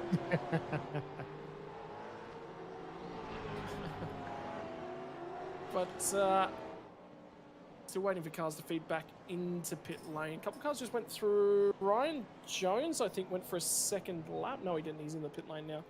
Hayden Veld is just starting his... No, Jones did go for a second lap, actually. Okay. So Ryan Jones has gone for a second lap on that set of tyres. He pressed on. I think that's the wrong call. It might remove any opportunity to press to take a second lap if he's not careful. He might just have enough time. Hayden Veld actually just started a flying lap. Remember I said he cancelled his first lap? That's the group feeding out of pit lane at the moment. Yeah, they're all just trying to give themselves just that little bit of real estate. They don't want to start tripping over each other. Obviously keeping an eye on the mirror if there's any fast guys around them that are already on a lap. But I think the majority of the teams, that, like you said, that they're out on fresh rubber now, and they'll have one more crack as we finish up this first session for qualifying. It's crucial, especially if you made a meal of that first lap or you didn't quite put it all together. It's important that you get the job done now, and that's when the pressure starts to rise. You know you've only got one more lap to have a go at it. Some people love that situation, some people hate it, but you really need to prep yourself and make sure you can get the job done if you want to be anywhere for tonight's results. Well, I think this is an important point to make as well, is with the different track conditions, imagine having a bigger team. Worthwhile pointing out, Lobs Esports have not got a car in this first session. So in terms of talk about what's, the grip feel, like they won't have anyone who can actually test that. I believe the Chiefs Esports squad will have all of their cars in session 2 as well, so they'll also be impacted. All of the other teams should have one car in this session at least to test something off of it, barring your privateers, so your Brian Borgs and your Jack Wittes and Tyson Braun, who's the only car from Drop Bear squad. Can you imagine if there was a threat of rain and the other drivers in that second quali session would be stressing because these guys have got a dry track, and if there was a possible shower or two, that's when you start kicking yourself that you're in the second group. But thankfully they don't have to worry about that tonight. That's just how it falls. Like, yeah, it is one of the things that will shuffle things up, but it's how you respond to that situation. If that will happen eventually. There is no. Oh, one day. Yeah, absolutely. When it is, I think the big thing is when that does happen. If it's at a split qualifying session track, you just got to adapt to it. The guys that don't complain and just get on with the job, they're probably the most successful. Can you imagine if a quali session was split up into the slowest group first and the fastest group second, and the second group gets rained on? You got the fast cars coming from the back. That would be juicy, wouldn't it? I'm a big fan of reverse grid racing. I'm a huge fan of reverse grid racing. I'd love it. Could you imagine we go to Road Atlanta later on in the season and it's full field invert? Oh, jeez. You know that upsets people, don't you? Oh yeah. Well, the worst part is if you only invert half the field, well, the other half get really disadvantaged, don't they? Yeah. So I hate that. I'm down for a full invert. Just do it. Why not? Might have to come up with an all-star race type deal and play with some theories and some races, hey? There's a man, I've just thought of who I'm going to pitch that to. I'm absolutely pitching that. Well, look at what you've done. This is where all the good stuff happens, ladies and gentlemen. It's not the think tank for the Logitech Pro Invitational Series. No. All of this live thinking. The worst part is, never let me and Sam win in charge of the series. That would go. All-star races, full field inverts all the time, rain for half the race, rain for half the qualifying. Yeah, I've lost access to my live timing, Scotty, so you're going to have to give us an update of what's happening on track. Teo Serrano's managed to put a reasonable lap together. He goes to P3 at the moment, 31.457. Just waiting. I think Jake Blackwell might have just fed through. He might be on a lap at the moment. But these guys are charging out. There's 40 seconds left in the session, so anyone that's charging in pit lane at the moment won't get a lap in. I'm just taking a quick look. Everyone that's in this half of qualifying has already set a valid lap time. Matty Bowler actually sits P2 out of this group. And track temps continuing to climb, by the way. This is the best conditions. Anyone who put that lap together? in the first half of this session will have the best of the track temperatures for qualifying. That is just something they've got to deal with and how you handle that. Ryan Jones just goes and puts a stonker to the top of the board. Actually, my apologies. Hayden Veld just pipped him. So Hayden Veld will go to the top of the board, and that was right at the end of that session. Ryan Jones went a touch quicker, so there is still speed in the racetrack to be found. I think the tricky part is you spend the first half of qualifying testing the track and the second half going, okay, this is what I got. And the problem is that first half and second half is lap 1 and lap 2, and then that's it. So some carnage, a little bit of damage to that car that was just on screen too. So that might be it for the first lot for qualifying, as we wait for the second group to come out.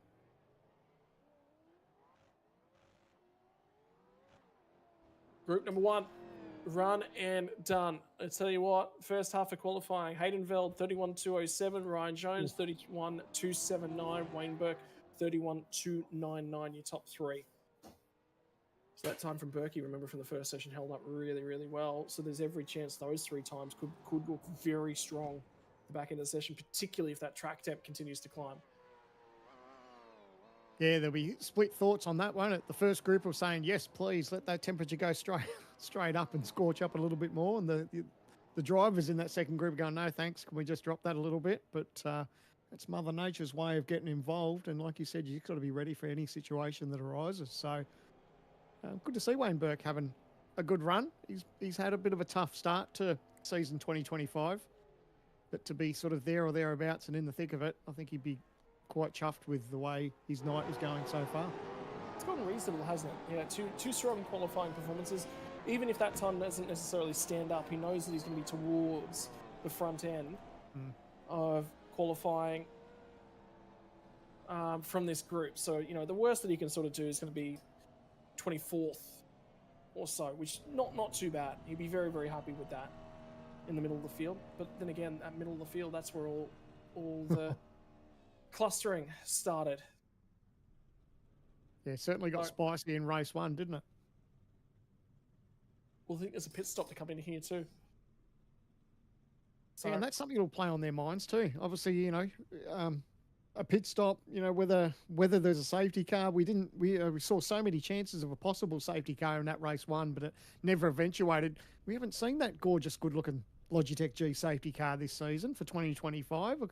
We did see it in the qualifying series, but not so much in the main game. So will we see it for the next one? 24 laps to decide it.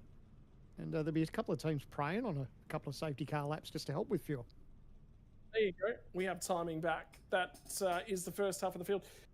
Could you imagine we get a safety car on lap 1, lap 2, the fuel mileage is 16 laps, Soundman, and somebody just goes, you know what? I'm going to see if I can make this thing go 22 laps on fuel. That would just be amazing.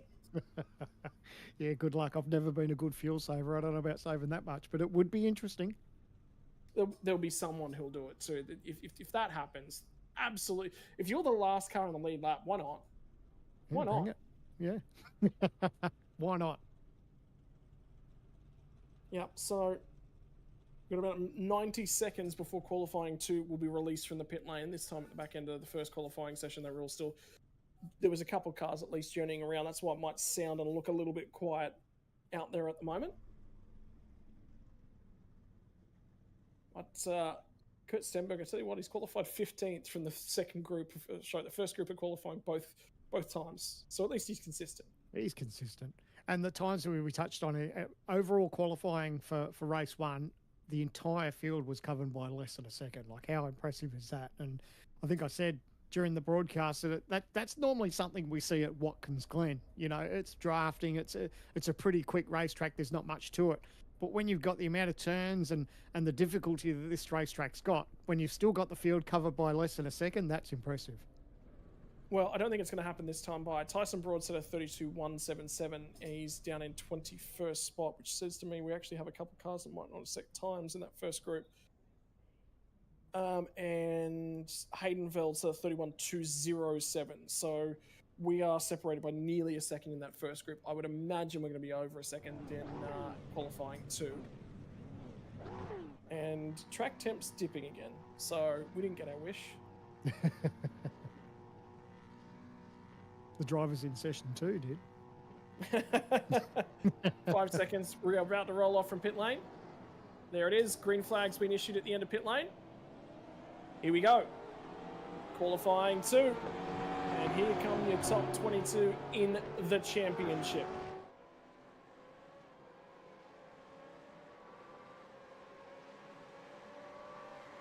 First bite at the cherry will be Jordan Ross. I said in the practice session earlier on tonight, he actually looked really, really good. And I was thinking he's on for a strong one, so I think he missed something in first round of qualifying. Madison down Brenton Thompson with the 2 drivers in behind him.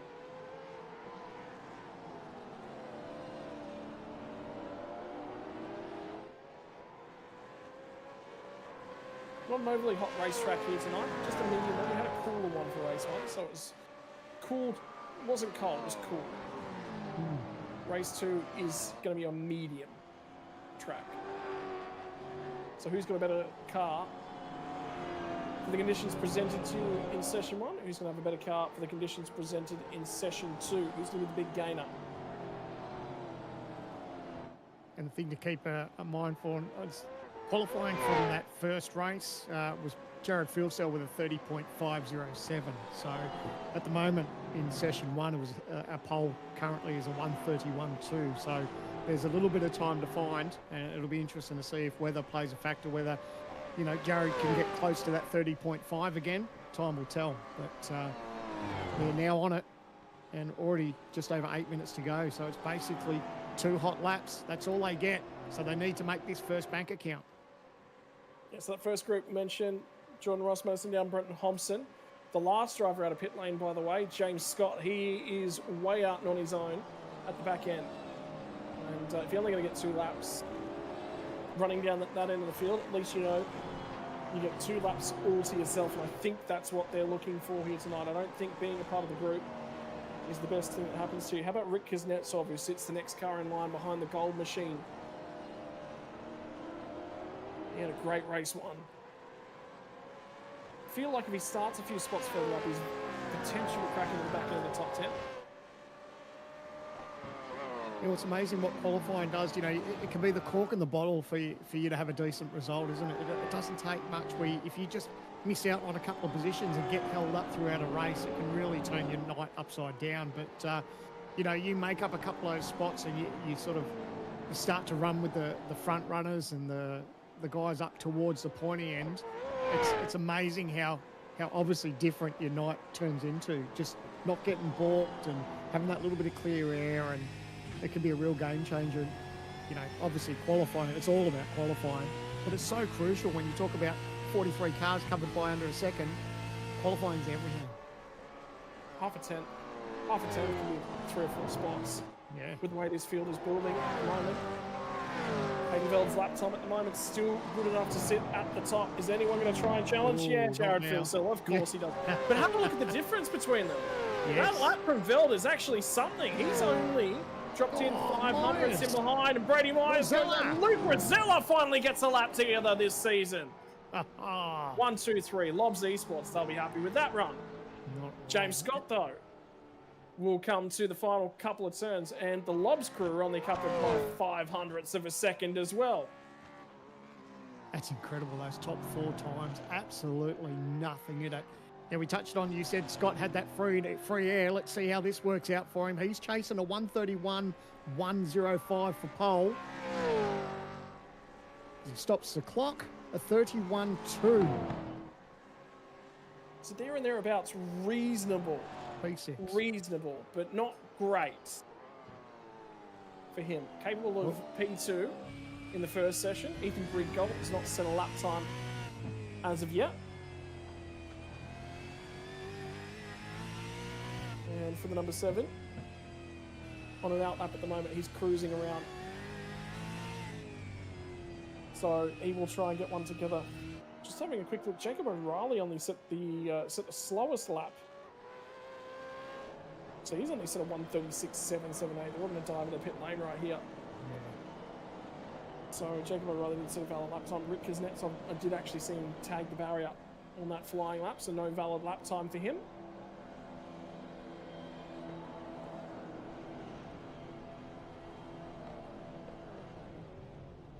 Zebra.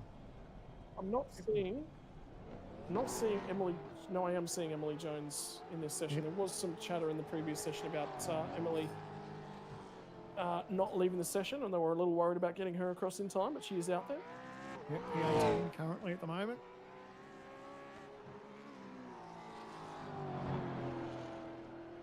And this is Scott, who I would imagine he'll dive straight back to pit lane and put on a fresh set of Dunlops. Yep. And he's enjoyed that clear air, so it hasn't been too disheartening for him. P6 is still not bad. He's only just over a tenth off pole, so he's liking that little bit of clear air and not having any distractions or anyone checking up in front of him.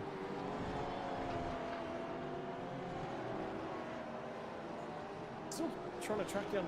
We are missing one driver. One driver's not come across between the two servers. Not 100% certain who it is. We've only got 42 registered for this one. Yep. Now, the sessions should still be open for registration, so still capable of getting their way in. It'll be difficult to track down who's actually missing from the first session, so we'll have to wait and try and get some more information on that one later on. For the meantime, how good has this launch been for Eclipse Sim Sports? Yeah. You don't jump in and go straight to the top. That just doesn't happen. Well, there was talk. Remember us talking about it in the qualifying series? It's like, yeah, they made an impact in the qualifying series, but how are they going to go when they match up to the rest of the field in the main game? Well, they've shown it. They've been impressive, haven't they, for a new team? And you know, it's good to see some fresh blood and fresh paint schemes and new teams and all the rest of it joining our series. And they've had it going on. It's been good start to 2025.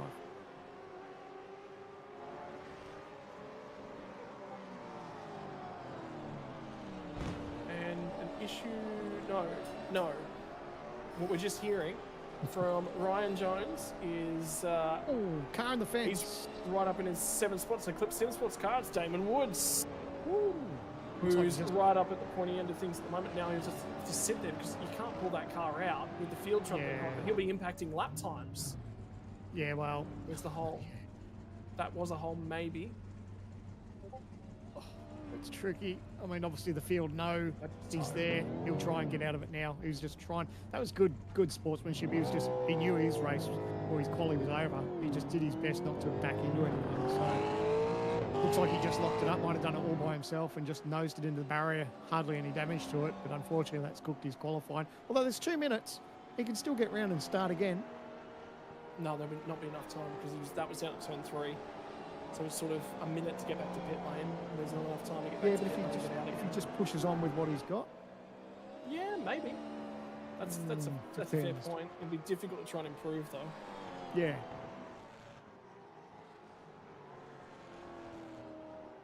So get an opportunity to have a look at what went on there. I guarantee it's going to be pretty much what we've seen down here at turn 3 all night. Lock it up. Yeah. Just locked up front, yeah, just nosed into the barrier.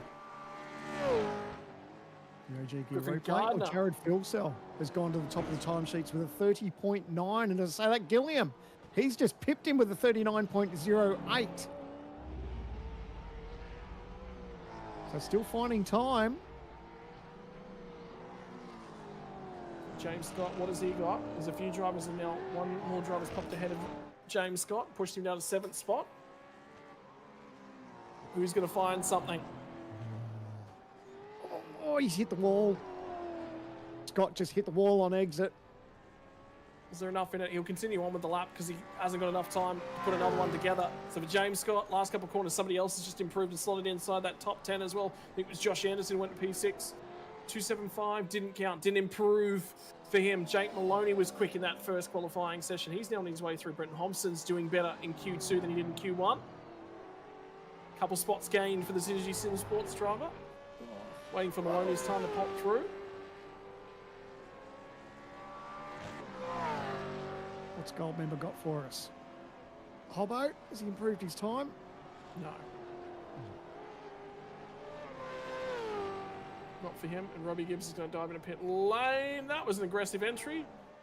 And he would like very much that one was covered up behind the screens. Because that was a wild pit lane entry. There from Maloney. Flag is out. We are done in terms of qualifying. You've got to be on a lap to get a lap.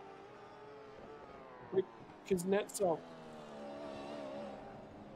managed to settle up, gets to 15th. Cody Deeth will start no better than 10th. He'll be hoping that nobody improves behind him for now.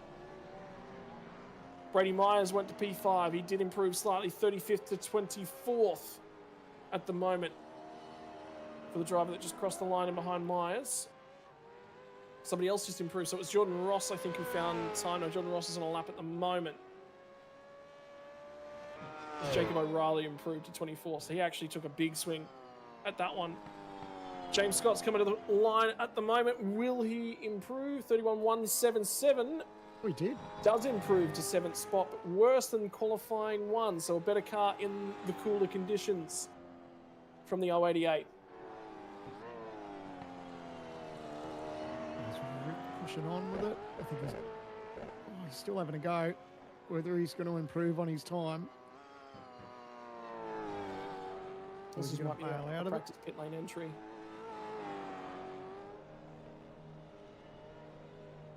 Yep, you're right.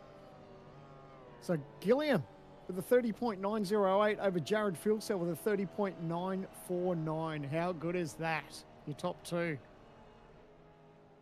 More importantly, Griffin Gardner finds a little bit of form in qualifying and qualifies right back up at the pointy end of things. Remember his best qualifying performance last year, I think Road America, where he qualified on the pole and then damage on lap 1 and he just trundled back around. So for him, great opportunity. Right, Lobs Esports, round out your front row and lock it out. But it's not the order that we've seen thus far from this team. Andrew Gilliam will put it on pole position. The engineer gets the job done over teammate Jared Fieldcell. Fieldcell leads the way in the championship, but can Gilly finally tag one back? Griffin Gardner becomes the fastest Chiefs Esports driver for session number 2. Luke Rosella will make it all 3 Lobs Esports drivers inside of the top 4. That time coming on his first lap of the session. Round number 3 is going to be that of Zach Rattray White, who puts a stunning qualifying performance together for himself. Remember, this could be his opportunity to finally snag that podium that has been begging and begging and begging. Brady Myers will qualify to his outside. James Scott only able to get to 7th in qualifying 2. Josh Anderson alongside of him, and rounding out your top 10, 2 drivers from the first session of qualifying. It's going to be Hayden Veld and Ryan Jones. And Ryan Jones passed on a message to production behind the scenes, said, I'm scared. So it's a difficult little spot for him to be starting. 10th spot's going to be where all the fighting is. He's in for a world of fun. Cody Deeth and Madison Down are going to be outside of your 10, 3/10 off the pace for these guys. Wayne Burke, again, reasonable qualifying effort for him. 13th spot in session number 2. Matty Bowler will line up alongside of him. Both of those drivers as well from Group 1 from Q2. Damon Woods put it in the barrier and ruined his attempts at a quick time. He'll get through to 15th. Rick Kuznetsov will line up alongside of him. Both of those guys will probably think they can press forward from where they are. Dylan Rudd is going to be out of 17th, about where he started for race number 1. Brenton Hobson does improve a couple of spots to line up alongside of him. Jake Maloney is going to start out of 19th spot. Emily Jones is going to improve 11 spots to start out of 20th. I think she will be the biggest gainer between the 2 qualifying sessions. 21st spot, Teo Sorono alongside of Job Stewart. Job did not get the qualifying performance he was looking for. He slides in Q2 here tonight. Ethan Grieg-Galt will be the next driver, and he's his teammate. So clearly the ERT setup not working for those guys. Normally you would see Grieg-Galt be one of the top running drivers at the end of qualifying from that team. He sits deep in the pack. 23rd, Jacob O'Reilly alongside of him. Good opportunity for O'Reilly to press forward. Sebastian Vandell and Lachlan Capel off of row number 13. Row 14 will see Jack Widdis and Brian Boyle, 2 privateers, albeit working together a little bit for racecraft simulations at the moment. 29th is going to be Adam Briggs, a little bit deeper in the field. Again, not necessarily the qualifying he was looking for. Ben Faulkner will be out of 30th. Dylan Pereira is out of 31st, and Sean McNamara will line up alongside of him, 16th row of the grid for these guys. Jordan Ross, 33rd, not going well for the City Sim Racing squad, unfortunately, tonight in fourth alongside of him. Robbie Gibbs just can't get it together tonight. He's been statistically the best ERT driver in the Gen 3 car, 35th in the field. Kurt Stenberg will line up alongside of him and hope to press forward. Andre Youssef and Dylan O'Shea. Again, Dylan O'Shea's just not meshed. Another driver that's gone backwards in Gen 3. And Glenn Postlethwaite and Brady Baldwin will round out our top 40. 42 cars to take to the start. Jake Blackhall and Tyson Broad, the two outside of the 40. We're going to get an opportunity to chat to tonight's Race 2 pole sitter. And talked to you a couple of weeks ago, Gilly. We mentioned you finally found some pace. The thing is all starting to click. And Jared actually just said to us, you got a new rig as well. So, mate, that's all working well for you. We'll be quick with this one, I promise. Yeah, no, I'm pretty stoked with that one. Debut for the 180 hertz monitors. So, yeah, that's come together really nicely, and I've gotten up to speed with them quicker than I expected. I sort of was a bit uncomfortable in race 1, but I'm glad we had that first race, and hopefully I can just lock in from the get-go on this one and work with the teammates here and walk away from the field a bit. I think the biggest thing I hear in your voice, and this will be the last question I'll ask you as I'll let you go, you sound quiet, cool, calm, and confident. There's no nerves or anything at the moment, mate, so that's a very, very good sound. Yeah, no, the job isn't done yet. It's like a nice little, the excitement was kind of gone like 20 seconds after realizing I got pole, because now I'm starting at the front row of a grid at a very slippery Belle Detroit circuit. So yeah, I've got to really lock in and focus now and execute the best 24 laps I can. All right, mate, get out of here, go and have fun, and good luck, and hopefully we're chatting to you in 24 laps. Beautiful. Thank you, guys. Righto, ladies and gentlemen, that is Andrew Gilliam, who grabs himself a play seat pole position, gets it done in this one. And he, like I said, sounded quite calm, confident. There was no buzz, there was no nerves. He just feels in control. Yeah, well, like I said, he knows he's on pole. He's in the best starting position possible. And I think the thing that takes the pressure off just a tiny bit is you got a teammate next to you. You know he's not going to door you straight into turn 1. So, you always do breathe a sigh of relief when you got some friends rather than foes around you. But it's all about the start. And, it's just eyes forward, get the best start he can. And 24 laps later, hopefully he's done everything he can and takes away some silverware. Well, I've got good news for you. You don't have to wait long. 5 seconds now until those lights will start to come on. Ladies and gentlemen, this is Sprint Racing's return in 2025. Detroit Bollard, race number 1, was an action fest in the mid-pack. What's it going to deliver to us with a pit stop in race 2? Run to turn 1. Here we go. From the front end of the field, has Gilliam got the guts? Yes, he does. Gets the power down, gets a reasonable launch. He will lead quite comfortably into turn 1. Griffin Gardner slots into 3rd. Rosella back to 4th. And Zach Rattrey White gets into 5th. A little bit of contact. Somebody out wide. 3 wide through turn 2. This is going to end well. Yes, it does. Yes, it does. Someone's in the fence just at pit exit as well, too. So someone was nosed into the barrier. Looks like everyone else has managed to get through here. Oh, what a great angle. 3 wide through there. They managed to get away with it. Someone's gone down the escape road. Smart, though. You don't... Oh, his car sideways. They've managed to gather it up. Oh, into the fence. So a little bit of contact. Didn't see which car that was, but smart driving there. Someone shot up the escape road to push on for another lap. Well, it's Andre Youssef, and the car that fed sideways and out ejected at turn 3 was Ethan Greer Gold. So he didn't qualify well, and then something happened on the run to turn 3, and he just couldn't get it pulled up, and he recognised so early, so he got out of there. That's Youssef as he fires the thing back up. Jack Widders has had issues as well. Oh, no! Drama on the back straightaway. There's a couple of cars. This might be a safety car. Brian Ball. Oh! They got away with it. Youssef on the scene, comes around the corner and sees a couple of cars parked in front of him, managed to dodge a bullet. Looks like there'll be no safety car. Everyone's managed to get away. Wow. I thought finally, after so much asking, we might get that BMW safety car out there. Still, no.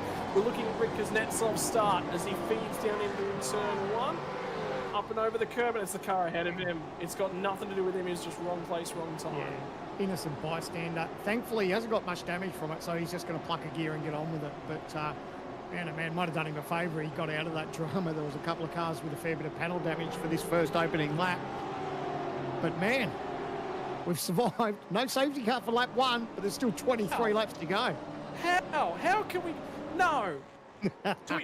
What do we have to do? Who do we have to send out there? Sam, you might have to jump in one of these things to try and trigger a safety car at this rate, because it's not coming to us. Guaranteed safety car if you've got this Muppet behind the wheel, I tell you. So these guys know what they're doing. I'll leave it to the professionals, but it's been great racing throughout the season, and you know, tonight's no different. We've managed to get away a safety car clean so far, and good racing up front. It's Gilliam and Philsell. They're opening up that margin to nearly 2 seconds over Griffin Gardner.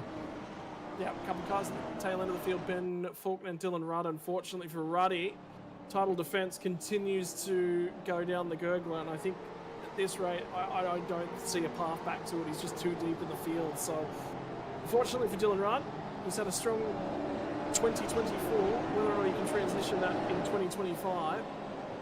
And I can hear a producer that is making so many sounds, and it's over this replay in the background. Witters just gets rotated. It's still probably not over yet there. Oh, yeah, there we go. Just tried to dive through that gap. Didn't quite get clear. Nosed into the barrier. Whew. And everyone got going again. Well, do you think race 1 made everyone recognise what they had underneath them and how aggressive they had to be? Here we go. More action on the OG Gear replay as we watch Dylan Rudd. Oh, it's just nose to tail. Everyone's just trying their best, man. Right now. Oh, bang. Fired into the wall. Bang. Oh, collected. Behind. Yeah. And it's still all happening behind him as well. Oh, drama on the front straight away. That'll be a safety car. That will be. There's no way you get that car to. Yeah. 27 just called for a tow. And Jordan Ross is. So Tyson Broad and Jordan Ross, we will have a safety car. And remember how we were talking about pit windows? We are in that weird window. Brady Baldwin's got no car. He's done. Yeah. Looks like he's got left front damage there. So will these guys, Jared Philsell... Do you come to pit lane? That's what I'm thinking. You're silly. I think you're silly not to. Will someone roll the dice? Like you said, it's closed, lap 3. We haven't seen a safety car called yet. But there it is, just as I say that. So these teams will be thinking about it. They wanted... It's the first time we've seen the Logitech G safety car for 2025. Now these teams will be thinking about diving into pit lanes, getting that splash of fuel to make it. Can they go the distance? Well, this is the thing. You don't want to give up track. Have a look at the Lobs Esports guys. Both stay out. Someone's going to dive into pit lane. Someone's got to. You'd think, wouldn't you? It's a long way to go, though. Oh.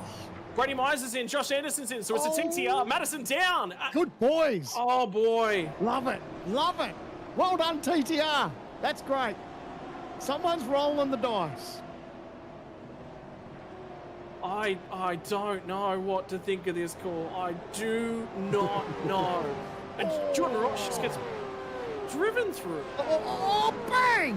Drama! Massive drama! On the streets of Belle. Unbelievable, huge damage. We thought it might have only been a 1 or 2 car incident, but there was plenty of people involved. Well, when it happens there, that is the fastest, nearly the fastest section of the racetrack. It's the fastest, most dynamic for the car because you're trying to corner over a kink right there. And there's nowhere you can go. Sorry, mate. Exactly. I was going to say it. It narrows up. You watch this onboard. It narrows up when these cars get sideways on this racetrack. Oh, it clips the fence there. Gets a touch from behind. Oh, I don't want to be in the steward's box for that one. But how's this? TTR's rolled the dice. They've rolled the dice. They've made a pit stop. It's a long way to go for fuel, though. This is the onboard from Brady Baldwin. That's Tyson Broad directly ahead of him. Just watch.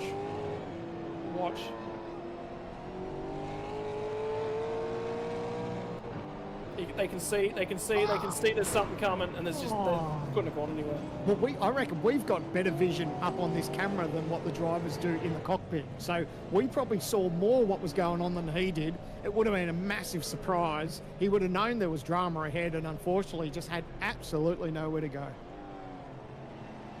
Right. So we're going to get another look. And again, keep your eyes there on the cover. Keep your eyes in that direction. You're looking for the smoke up and over there. And he went the right way, and then the car got drilled and just shot. He had absolutely nowhere to go. Where do you go? I wonder if our producer can get me a slow-mo just before that one, a breakdown of it. Because the thing is, when you get into these sorts of situations, you've got a decision to make. Well, he made the right choice. He made the right choice, but unfortunately the car got clipped and then it fired the car left. So the car was going right. He saw that gap open up and then unfortunately he gets clipped. Two choices, slow down and go this way, slow down and go this way. So he goes, yeah, I'm sweet. There's the hole. Yeah. Sweet, I'm going to get through the... Oh no, there's nothing you can do. Yep. Just a passenger. Bang. And look at that. So, there's about 3/4 of a car length. Right there. Not enough to get through. Not going to fit. Well, this has certainly made things just that little bit more spicy, hasn't it? A few teams, not just TTR, there's a couple other teams that have rolled the dice and done a pit stop as well. So when we go green, there it is, that gorgeous looking Logitech BMW safety car. We've finally seen it. Your next question to our producer is, can we get a few lovely, gorgeous shots of this? We've waited so long to get it out here. You were talking about how much you love the look of this car and how pretty it is. Well, to the point, I had it in the G-Hub, and then I stopped showing it because we just weren't seeing it. And then here she is tonight. But I'll tell you what, this is going to make things spicy now. Lap 5 of 24, a couple of teams have rolled the dice, got their fuel on board. If this goes green all the way, these teams still have to pit, and they're going to lose a lot of time in pit lane under green conditions. Can somebody get the bookmakers on the line? Because I want to know the odds if Sandman does the G-Hub and then safety car appears. Because does the G-Hub, no safety car. No G-Hub, one safety car. Yeah, unfortunately we missed out on the G-Hub tonight. I'm not firing on all 8 cylinders. I dropped a cylinder, but the boys didn't box me and I haven't locked it up and put it in the fence yet. So hopefully we can last another 20 laps and I'll be good. Yeah, you're in here because I need you to score commentary box points tonight, right? So, all right, let's talk about the numbers. 22 cars have decided to stay. Actually, it's 23. Jack Widdis actually stayed out of the pit lane. He also did not dive in, but he sits 25th on the road. So 23 cars. There is a perfectly even split in this field if we had a full field. Just less than half the field have decided to pit. First driver who pit, Brady Myers. Guess where he's mired? 23rd on the track. Puns are thick and fast around here, aren't they? Yeah, mate, it's car racing. If the puns weren't fast, they wouldn't be anything. Safety car looks like it's gone ahead and we're ready for a start. So safety cars head to pit lane. Gilliam, Phil Sell, I touched on, they had that gap out to nearly 2 seconds over Griffin Gardner. That's all changed now. It's all about the restart zone. Critical lap number. At the end of lap 8, you can get home. You got to get to the end of lap 8. So these guys are probably going to save somewhere in the realms of 4 laps of fuel. But do you try and press on with that? It'll be a splash in it for everyone else. You don't take tyres anymore. You won't have time. The other side of the coin is, do you take tyres and you try and have a crack at a few people? You might lose a couple of spots, but if you can make it up. Spicy, baby. Spicy. Oh, boy. And this one colloquially gets referred to as the Long Beach situation. Anytime in the commentary box, there's more contact when we get down to turn 3, because of course there is. What about the guys that are fuel saving? We keep an eye out for Brady Myers, who was the first of those guys at the moment. He's chilling. He is not pressing on at all, by the way. Doesn't need to. Yeah, he just needs to save fuel. Let the guys around him race. They're all going to push as hard as they can. They know they're going to make a pit stop. So the amount of time that they're going to lose in pit lane if this thing stays green, it'll work in Myers' favour. He's got a long way to go to save fuel. 36 and 37 stay out there, and on the lead up, Jacob O'Reilly and Dylan O'Shea both had damage but managed to keep the cars out there. Ben Faulkner's on pit road at the Ben Faulkner is back out there 1 lap down. He did manage to get the car. Everybody else behind him, I think, is retired not today. So Tyson Ball, Brady Ball, Jordan Ross, Dylan Rudd, all 4 of those guys done for the day. Hayden Veld, think about him, up inside the top 10, sits 8th on the road at the moment. It's a really, really good opportunity for him. Top 5 elected to stay out. None of them have changed positions yet again.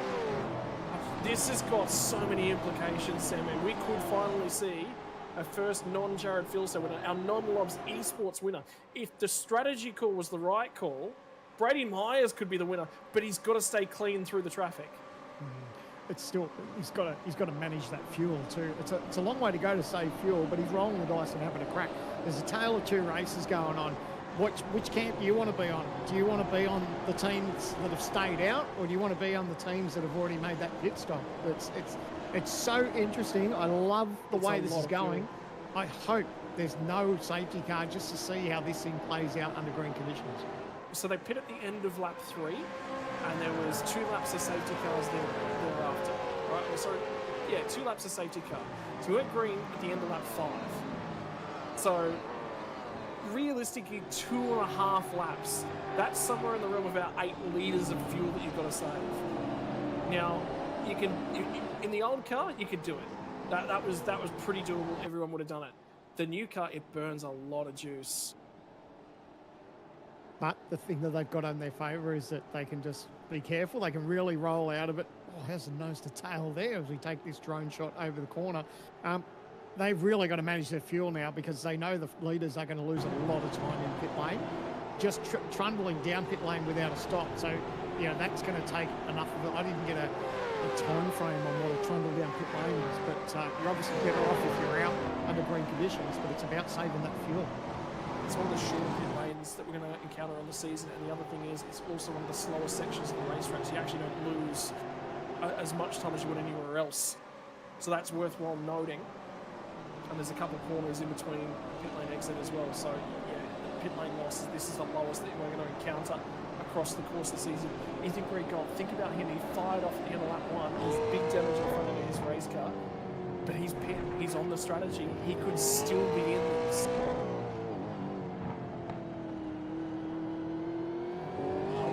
I don't believe it happened. I love these onboard shots, just listening to the throttle of these guys, just trying to get the power down. This gives you a bit of indication of what Berkey's up against. They'll go quiet through the centre section here and listen to the throttle.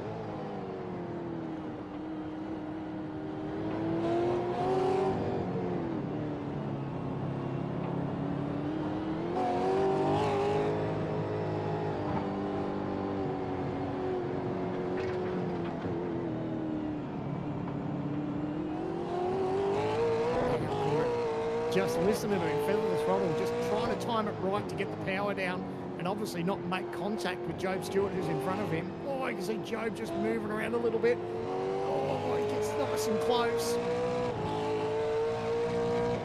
Will he have enough to run into turn number 1 up the inside? No, not quite. Not quite. But the other thing that's worthwhile talking about now is, all right, if you think you're not going to know it, how late into this do you run?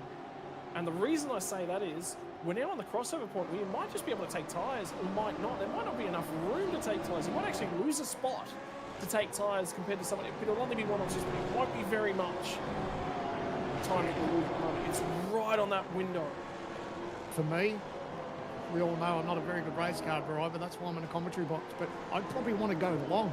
I want to know if I'm out the front, I want another safety car, ideally. It's the teams down the back that have already made that pit stop. They don't want a safety car. As we go to the OG gear replay, this is a dive up the inside. This is a move for P3. Nice and clean, very gentlemanly. So That Lobs, now 1, 2, 3. Yeah, Lobs Esports cars 1, 2, 3 on the road. They'll be taking photographs of that and saying, look what we've done, look what we've produced, because I agree with them. They need to celebrate it.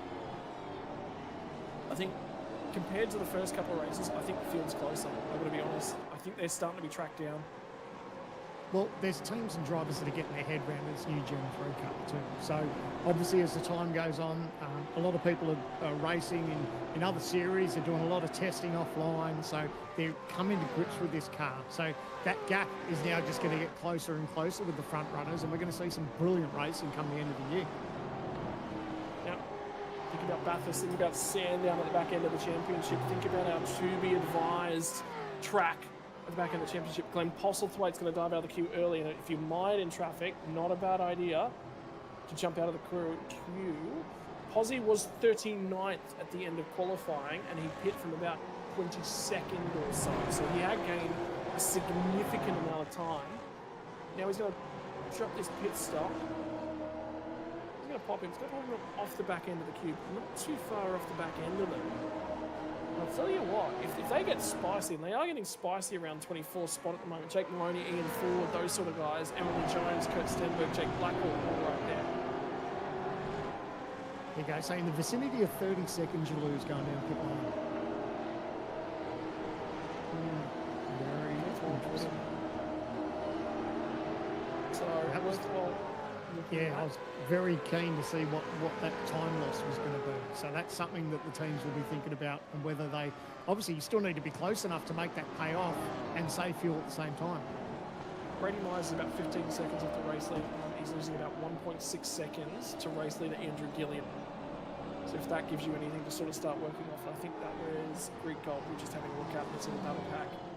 With Blackwell, Stenberg, Jones, they all pit. And they can probably go to what, maybe 17 or 18 now? 18 or 19 possibly, you reckon? 20. I reckon they can get minimum 20? to 20. Yeah. Interesting. So But the other side of 15.8 the coin, seconds.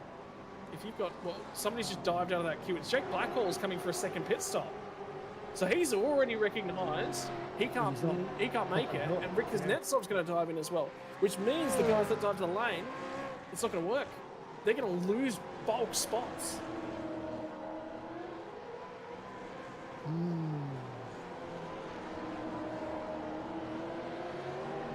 This is another safety car.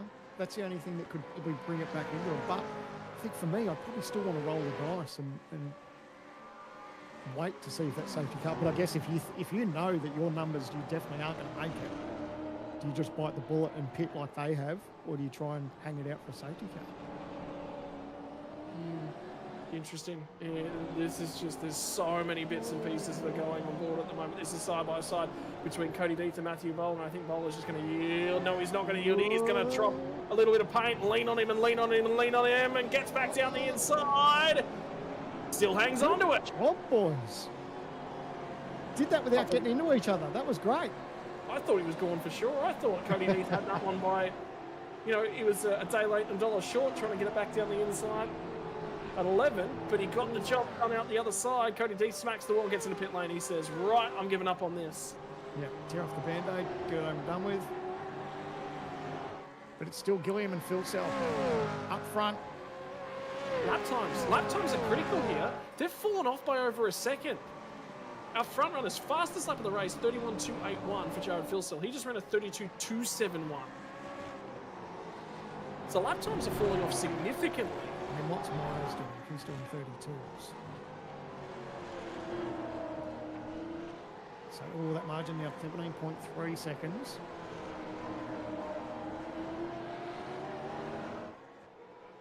It's Well, interesting. it's less isn't than it? 1.5, but yeah, it's close. But then so we're making some gain swings, back. it swings and roundabouts too, because obviously once these guys pit, they're going to be able to push as hard as they want. I feel like you've got to take tyres now, and the other reason you take tyres is if you only gain 1 or 2 seconds, well, we've fallen off 1 or 2 seconds already, so you'd gain it back comfortably. I tell you what, we need to pick one of these cars that are fuel saving and go for a ride on board. We just did all the work to go for a ride on board with cars that aren't fuel saving. Myers is lifting off a mile early. Yeah, Greg Golt's got damage on the front end of his car, but he's in this pack. He's in a position where he sort of has to roll out of it because he's nose to tail here. But more than that, he's got so much damage in his race car, he's not going to gain. So Stenberg is a really, really good watch. Evolution race. Yep. They're all decided to fire off into pit lane. And this is the point too. If you, listen to him. He's clutching. So Stenny's clutching there. Let's listen again coming into this next braking zone. Is he actually going to go back at him? Yeah, I didn't think he would. No, he's shutting it off. See his finger? He was shutting it off. That onboard camera where you can see him at the wheel, he was actually turning it off and saving whatever fuel he can. How cool. That was a great insight. Great work, Jay, there. We can see that on board of Stenny just behind the wheel. Oh, hang on. We might be getting a safety car. Sean McNamara's in the back. No, he's still moving. He's still moving. Keep going, Sean. Yep. Bit of damage, though, to that right front. And that's heart and mouth stuff for the guys that are saving fuel. They don't want to see a safety car. Well, do you? Because everybody else will pit for sure. Yeah, but they're going to pit. They're going to come at fresh tyres, and you still might have to Sure. save fuel towards the end. So, But your tyres will cool off when you get back in there. So Sean McNamara, what's going on? Because there's no one around him. Oh, it's the guys feeding back in. No. Oh. Oh, he got served too. So he kind of got some. I mean, it was close on exit, but looks like he got a serve as well on the OGG replay. I'll tell you what. Needs to be a little bit of give and take. I know that's just where pit exit is, but yeah, leave that up to Stewart's. Well, he wasn't 100% clear. Will be the car on the outside, but should he slot in? Either way, Brady Mize is making more gains back. So this would be the critical shot. Is how far alongside. So he'll know that he's out there. The feed it is triple on a Toyota running. I reckon McNamara's pinched him. Yeah, he has, but then it looks like he's been finished off as well too. So anyway, we'll leave that up to the stewards. So this front pack, lap 14 of 24, these guys still need to pit. And Brady Mize now finds himself in P10. 18.9 seconds. We talked about that loss down pit lane. It's going to be about 30 seconds. So well, the gain and loss is getting smaller and smaller and smaller. Yeah. I think as this race goes on, it's probably favouring the guys that haven't pitted yet. It'd be interesting. And the critical factor is for those guys that are up front, if we can get a track map up at the moment, the reason that I'm talking about all of this is what you're looking for is you're looking for a bit of a gap to pit into, right? If we can get the cars circulating out on there. Yeah. So have a look at where Gilliam is up at the pointy end right now. So if he gets around here to turn 5, which is going to be here, and the margin is that this might be the hole. That might be the margin. It'll be something close to that. So what Gilliam's targeting is this gap that's in right here that he's trying to pit in, but he's not far enough ahead. He can't pit into that gap. So these guys pit at the moment. See this order traffic from here to here? There's no gaps there. You're going to pit and come out in the middle of that, and you'll lose lap time. So they can't pit yet. That's what they're waiting for. Yeah, well, the point they're at too now, you're going to run it dry. You're going to move up the inside here, nice and clean from the boys, but they're going to run these tanks dry in the case of it may get a late safety car. But and it's exactly what you touched on. They want to get that little gap too, that if they can just slot back in and rejoin. These guys are just racing their own race, trying to push as hard as they can, run these tanks dry, and if a safety car comes out, they will be cheering. A little bit of a tap on the wall now. Gilliam's starting to come under some pressure from teammate Jared Philsell. Here we go, they're in. They're both in. All right, so they found the gap that they're targeting. Yeah. So they feel they can probably slot into that gap. So that difference now, Myers, it was about 20 seconds by the time they got in the lane. So, and don't forget, Myers is still going to have to save fuel to the end of this, where the other guys can just full throttle. That 22 right there. That's the car that they're all thinking about. As he feeds down in, these are by car numbers, not by positions on the racetrack. Where do they come out? So he's ahead. Myers is ahead. That whole host of cars are ahead, but they're not ahead by as much as they thought they were. Gilliam's going to hang on to track position. There was a hole to feed into. They're 7th and 8th. They've got work to do, and they've got 9 to go to try and get it done. And Jared Philsell, if he's looking for a race win on his teammate, that might have been the opportunity as well. So he just had to go at him around the outside, recognized it wasn't going to happen. The problem is now they can't afford to fight. If these guys are going to get through the traffic and get back to the head, they're just going to, Jared's just going to go, you know what, I've got to finish P2 tonight. because if we get back to 1 and 2, that's a win. We've got to take that. Yeah, that's it. And the points lead that Jared's got, he doesn't need to win. A P2 is still great. Everyone wants to win, but a P2 is great. What they need to do now is just push as hard as they can. They've got fuel to burn, so they are going to close down that margin, I think, on the likes of Brady Myers fairly quickly. There's not a lot in it, and so these guys will now just be pushing. Margin to the race leads about 15 seconds. We've got 9 laps to go. Last time by for Wayne Burke, who leads the field, 33.3. For Brady Myers, 33.8. So Burke lost half a second. Fastest lap times of the session, 31.2. I reckon these guys can maybe squeak into the 30s, which means they'd be taking 14 seconds a lap. Out, Kurt Stenberg's in and amongst it. He's just been hit a couple of times. Now, that might have been a case of him turning off the engine and maybe trying to save fuel. Someone might have just gotten to the back of him unintentionally. Obviously, him checking up to try and save as much as he can might have been a bit of nose to tail. We haven't seen a replay yet. Big drama! That was a hard hit into the outside concrete barrier, and it's still going on behind him. Another hit! That's 2 hits! Cody Deeth! Man! And it's Hayden Belle that was just ahead of him. They both copped a big old whack to the fence. What have they got back underneath them? And Stenberg's still on the clutch. It's going to be Damon Woods just sent a big old dive bomb up the inside because he's got to. So you can't just defend for everything in Stenberg's because you've got nothing to defend with, but you've also got to try and finish off your race. Knight leans on Joe Stewart. Ryan Jones tries to cut his way through. Oh boy. Oh no. It's getting spicy. That margin between Gilliam and our race leader Brady Myers is just over 3 seconds. This is a replay here. Stenberg, we know he was saving fuel. Was it a little bit of nose to tail from him checking up? Oh, it was. Might not have been the fact that he was just trying to save fuel, but he was. We knew he was switching off, but unfortunately got that tag. But this is where the race is at. Now, do we get TTR playing the game where they're just going to try and make things a little bit difficult for the Lobs guys? Well, Gilliam's trying to cross over Madison down at the moment. They are back to 4th and 5th, so it's not worked out. I don't think the fuel strategy is going to work. There's still too much time on the clock, and there's the question mark over whether or not you can make it. So Gilliam's right there, and if Jared Filsell's going to make a move, this is how he'll set it up. Down, covers him to the inside.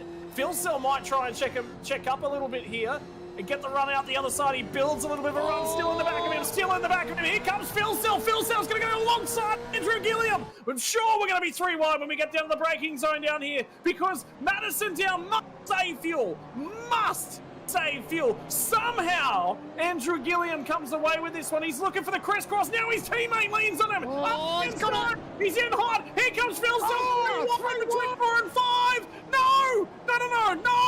They get into each other again. Filsell cops the whack. Gilliam back ahead. Oh, after all of that, we're back in the order we started the lap in. No one can get the drive out of turn 6. You're kidding me. Madison down, flying the flag for his TTR teammate. He's trying his absolute best just to stall these guys a little bit. They know they're in a little bit of trouble with 7 laps to go. Madison doing a great job holding on, but it's teammates, the Lobs guys, they're battling each other. They know Madison down is playing the game. He's just trying to put his car and make it as wide as he can. They've got to work together because if they keep attacking, the reason they're not by Madison down is they had a go at each other. Yeah. Oh, they're crisscrossing again, so they're going to trip each other up. No, Filsell just gets in behind, but Madison, middle of the racetrack. Oh, it's going to be a drive up the inside. Filsell gets him. And the words I heard from drivers is the reason you go on the overcut. This was after Watkins Glenn was speaking to a couple of them. Marbles. And Gilliam, every time he tried to pick up the car and turn the car in then, he was on the marbles and Filsell drives it on through. And that eliminates a lap from the counter. But the distance, the hill, they've got to climb. You know what? Brady Myers just put 2.5 seconds on this little pack. That's because these guys are squabbling.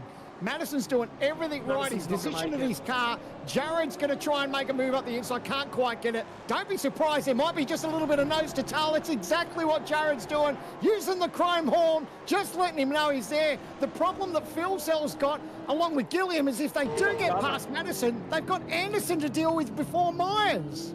Yes, so I reckon Brady Myers might win this race. It'll be off the back of the team. But with the way that they're going at the moment, Madison Town's not going to make the end on fuel. There's no way the way he's fighting these guys, he's having to burn more than he's got available to him. Covers. He's still clutching. You're He's kidding doing an me. amazing No, he's in the fence. Oh. That's the left rear tyre. Finally, Jared Filsell goes around the outside. They both run the tag. They're both in the fence. No. No. Drama. 2024 all over again for these two. No. No. No. We will see a new winner for 2025. Jared Filsell slipping down the order after contact with Madison Down. That has ruined his race for tonight. And now it's up to Andrew Gilliam to fly the Lobs Esports flag high. He's got an opportunity. We talked to him. He loves this racetrack. He's got some work to do. The best of the tyre life is now behind him as well. They burn the shine off of them. Now he's going to climb after Josh Anderson. Now he's going to make it home. Madison Down will probably not finish this one. And have a look at Filsell's 17th. Yep. This is a massive hit in the points. Thankfully, it's now we go to the replay. So Madison Down just got a little tag from the inside there. Moves it around the outside for Filsell, and then nose to tail. They're just trying to fight each other as much as they can. Unfortunately, Filsell and Down come together. But Madison was saving fuel. Jared was trying to get on with it, nose to tail, and unfortunately that's turned to custard for Jared. Yeah, you knew the game. They all knew the game. They did. Not Absolutely. a single one of them. New fastest lap, Dylan Pereira. You'll be happy with that one. It's an odd night. Odd things have happened, and Dylan Pereira's pulled the fastest lap out of somewhere. Because everyone else has had to overtake cars, and Pereira's got a little bit of fresh air. Field is jumbled. Take your dominoes and cast them around. And have a look at this battle pack as people get into each other again. This is going to continue. This is just going to go off to the end of the race. Is that Filsell in this pack down the back? Yeah. Oh my goodness! Look what he's got. He's got a hornet's nest in front of him.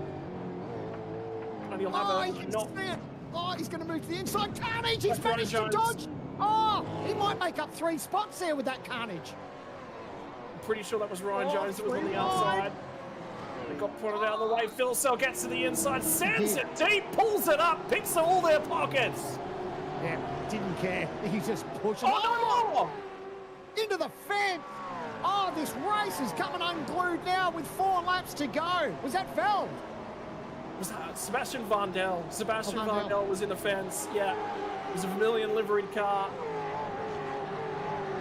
Gilliam only took 0.8 of a second out of Josh Anderson. So the question mark now becomes, okay, they've taken the life out of Gilliam's tyres. He's not going to get to the race. I don't think he's getting to the race lead, but Gilliam might make it. Gilliam knows what he's up against because he's going to get to the back of Anderson, and Anderson's going to do the exact same thing as what Down does. They're just protecting their teammate, but Josh Anderson, he's up there in the points too, so he needs to think about his championship at the moment. P2 for the moment is great. He doesn't need to get into Carnage and have contact with Gilliam and end up like what we saw with Filsell. When you get into contact, where's Filsell now? 14th position. Woo! And Madison Down played a sacrificial lamb roll there. Yeah, yep. And look, Jared knew what he was doing. Madison knew what he was doing. Andrew Gilliam knew what was happening. And they would do the same thing if the roles were reversed.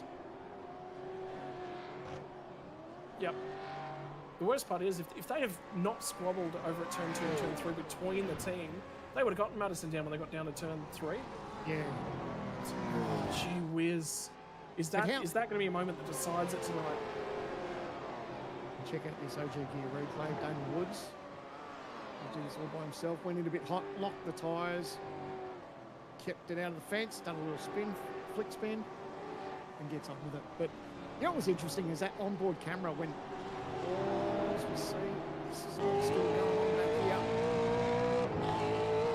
So Filsell now 7-12. Gets back to 12th. There'll be a few cars in that are trying to fuel save. That was one of them in behind him. Oh, it's not over. Oh, dive up the inside. I was going to say, it was interesting when Jared Filsell and Madison Down were in the thick of it. Down was still clutching and saving fuel. Like he was doing his absolute darndest to save as much fuel and hold Jared up and bring it home. He's 33rd. He's 33rd at the moment. Oh, he's not going to lose any more spots from there. He's basically the last car running on the lead lap that hasn't had drama. These two on track and together. One of them trying to save fuel and cover the inside, and one of them trying to press on. think Goldman Too will wide, get in here. just ahead of them. Gee, that was Adam Briggs, I think. Jake Maloney? Yeah, it was.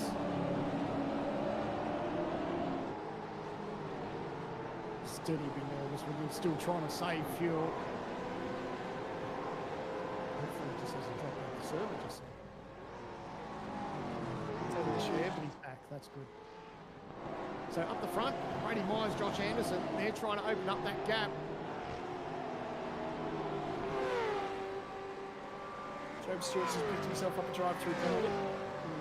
Contact on that funny. Top just reaching. Might have just been with Ryan Jones. Remember that accident we saw right when Jared Phillips got there? Something's happened to Andrew Gilliam. Has he not added enough fuel to this car? He hasn't. Gilliam's got a fuel save mode. Oh no.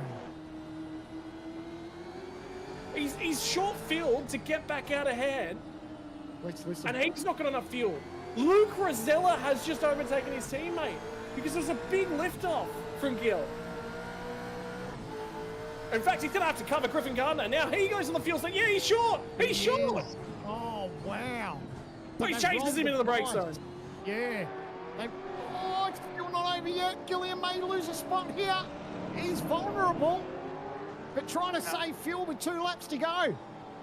And it's not a short amount either. It's a fairly hefty save with the gulps on the clutch that he's using to try and save fuel at the moment. Griffin Gardner nearly gives him a touch-up. Luke Rosella has not had a great start at 2025, and he might walk away from this one with... I tell you what, Luke Rosella might just be the best of the Lobs drivers tonight. James Scott was just hearing, took a full extra second worth of fuel over Andrew Gilliam, and Gilliam led that first run. White flag is in the air. There is one more lap of racing left to come. And there's only just over 4 seconds covering our top 6. Look at Josh Anderson. He's closed up on Myers. Myers went a little bit harder than maybe he necessarily needed to. Rosella. He is closing in on him. Under 2 seconds now for Rosella. 1.8 seconds. He can sniff those 2 TTR cars in front. If they hiccup, if they burp, he could be right there to pick up the pieces. Well, we've had some big accidents on the main straightaway so far tonight in race 2. Could there be one more to tick off the end of this one? This is the battle pack in behind. Gilliam still trying to cover, still trying to save. Gilliam might be short. Something's happening to Jack Winners. We'll get back to that because there's a battle for the race lead. How much fuel do these guys have to save? Anderson might be out. Anderson might be out. Here comes Rosella. Luke Rosella, he's won Sandown before in this series in the Gen 2. He's won on the biggest stage at the back end of the year. Can he get there? Couple more corners to go. 9, 10, 11.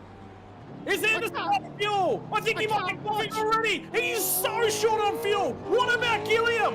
We haven't asked the question of Gilliam. Brady Myers gave up. He's clutching. A ton of time. Is Brady Myers going to make the line out of the last braking zone? Here it comes, 13, the stretch to the line. He puts the power to the line. There won't be enough time. Brady Myers, first new non-Jared Philsell champion. He's out of fuel. Yes. And here they come, find it out further back. Gilliam gets pipped by the 2 Chiefs Esports boys. What happened? What happened on the streets of Detroit, Belle Isle? They call it Motor City. Tonight it was about switching the damn thing off. You know, when TTR rolled the dice, saved fuel, played the game, and got the win. Sandman! My God! Sandman's out of fuel! They're all running out! It's a cough! It's a splutter! But it's a roll to the line. Is he only going to lose that one spot? I think he might be okay. Oh! Take a deep breath, Stanny. You know what? It's unreal. I love that someone rolled the dice and they got the win. Yes, a lot of things had to play out for Myers to get the checkered flag, but he did it. They rolled the dice, they took the gamble, and they walk away with the win. Well done, Brady Myers. TTR, what a great run that was. And Ando, did he get third? Where did Ando finish? I was too excited for everything going on. He got third. So Ando having a great season for 2025, finishes P3. And what a time to have that margin when Philsell was in the thick of it. Here we go. The OG Gear replay. Did we just see? Oh, it's contact. Into the wall. They're just going to be bouncing off each other to the checkered flag. Bang! It's a series. Oh! this series? Super is this sprint series? racing My at God. Belle Isle. How good that was was- that? That was the right distance for the right circumstances for the safety car at the right time. If that comes a lap later, I think the whole field goes on the fuel safe strategy, you know? That was incredible. Brady Myers, Trans-Tasman Racing, Josh Anderson, well done. Obviously, they'd be so thankful for Jared Philsell for when the battle between Madison Down and Jared Philsell. Madison did everything he could to buy him some time, and he bought them just enough. Look at that margin, just over half a second at the finish line. What a witness! Like, only in sim racing. Only. You know, one of the comments Van Gisbergen made before he went to the States, by the way, was get fuel saving back on the menu. I think that race is why. Absolutely. Well, someone rolled the dice. There wasn't now. I did say, well done TTR, but there was a number of other teams and drivers that tried that as well. They felt that they couldn't make it, and they bailed and went to pit lane. Brady Myers, obviously, with the help of their teammates, they got the job done. So it was a brilliant job from Brady Myers, Josh Anderson, to finish in the top 3 and fuel save as much as they did to get to the checkered flag. Big shout out to their team boss in Madison Down. He took a bullet for these guys and did his absolute best to sort of hold up that fast charging team of Andrew Gilliam. And man, I tell you what, those Lobs guys were cruising, weren't they? And then the safety car came out, the boys rolled the dice, and that flipped everything on its lid. And if I'd have told you that Luke Rosella would be the highest finishing Lobs driver at the halfway mark, you probably wouldn't have picked it. No, none of us would have said it. No, it was not on the bingo card for tonight. It was not even in the realm of possible. It wasn't the thing that we were sitting here or we were thinking about. And the thing to consider is, you give those guys 3 or 4 more corners past Madison Down. That's it. We're not even talking half a lap. We're talking a quarter of a lap. They win the race. Well,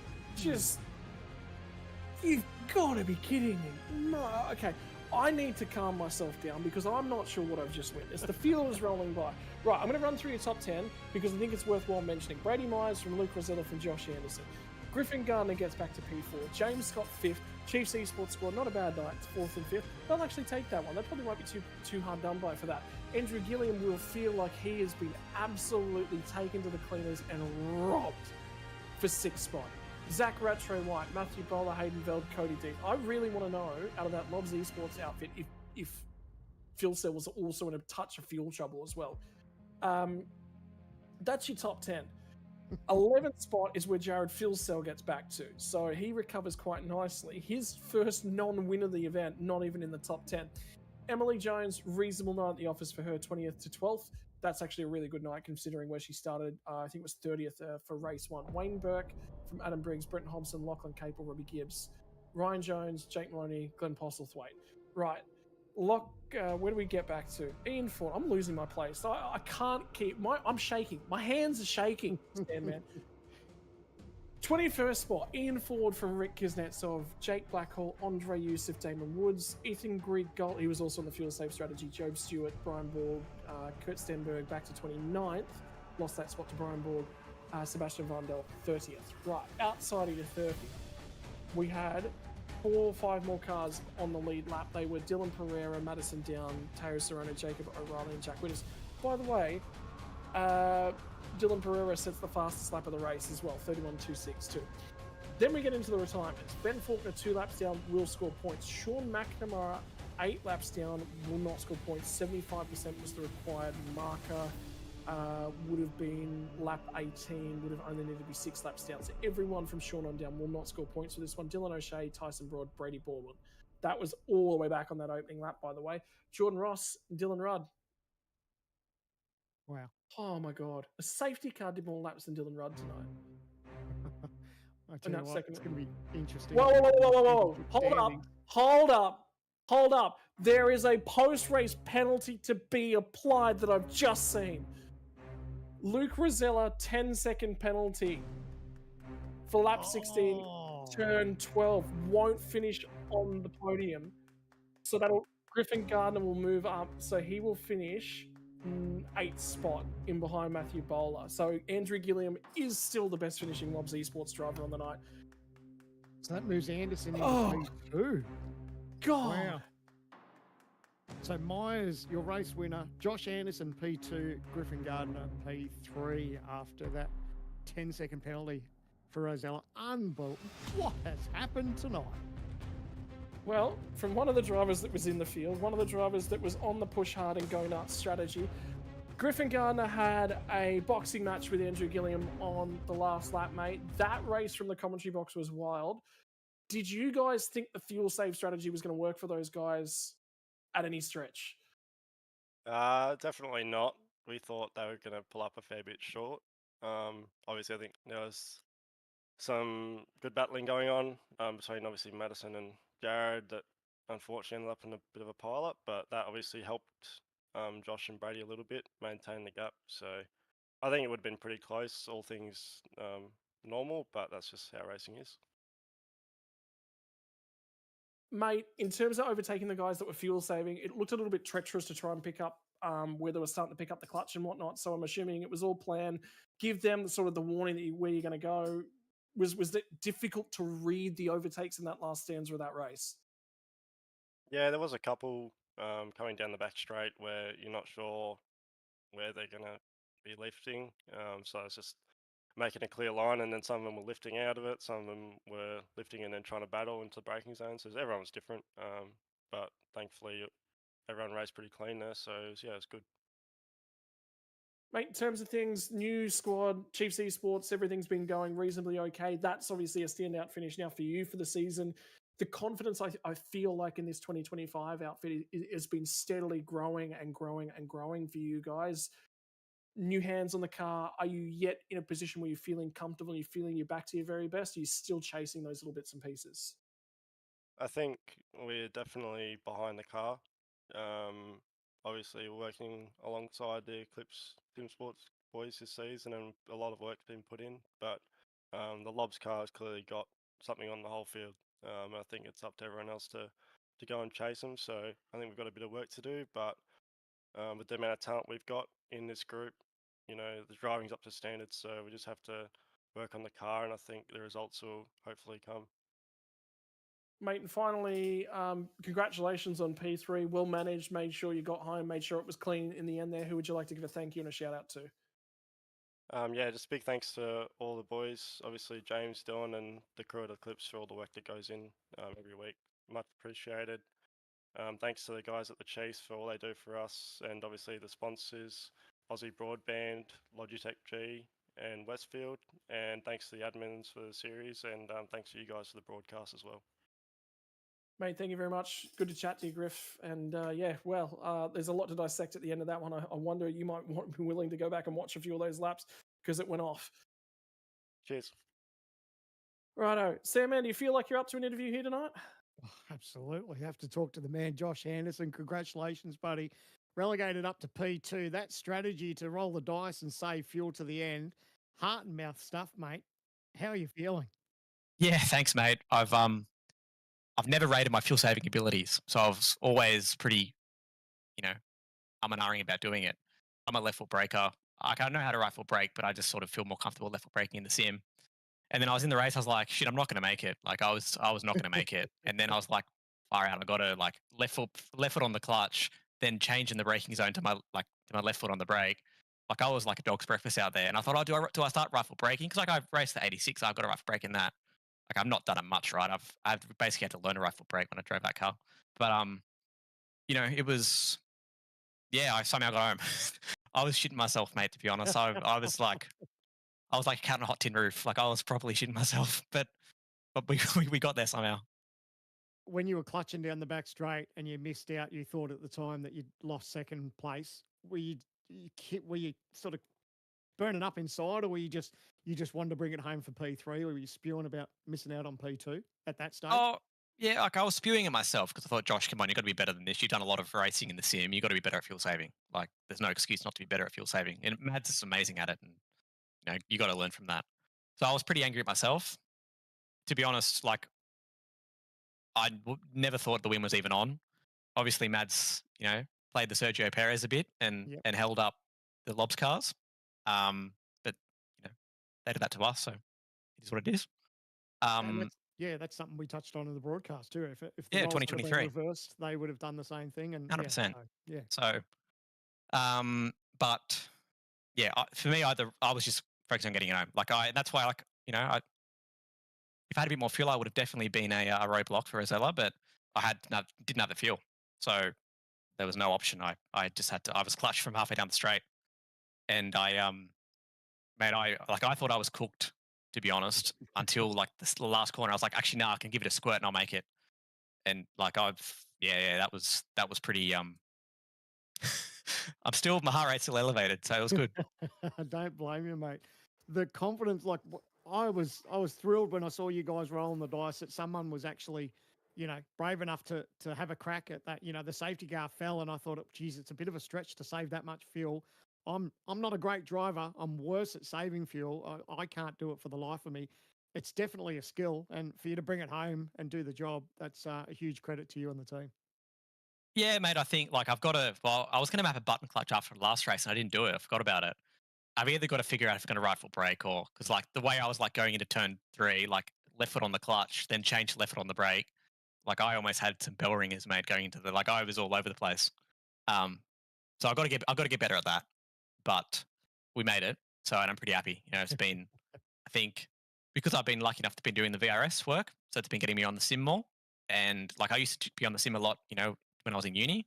The last few years, I was barely driving the sim. And I think it's making a difference because my results are a lot better this year. So it's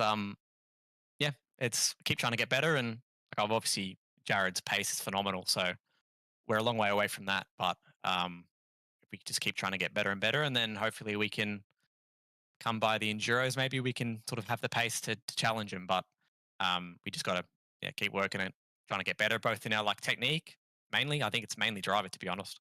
But then also our setup development and that kind of thing too. So I'm happy, mate. It's been good. You don't always have good days in racing, so you got to celebrate them when they come.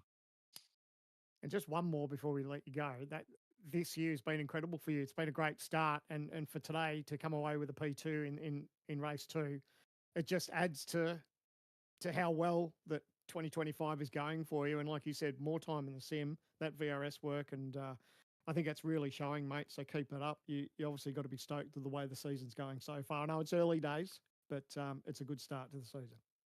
Yeah, thanks, mate. It makes a big difference, and I've still got to even I did a pretty piss poor job in the second session in qualifying.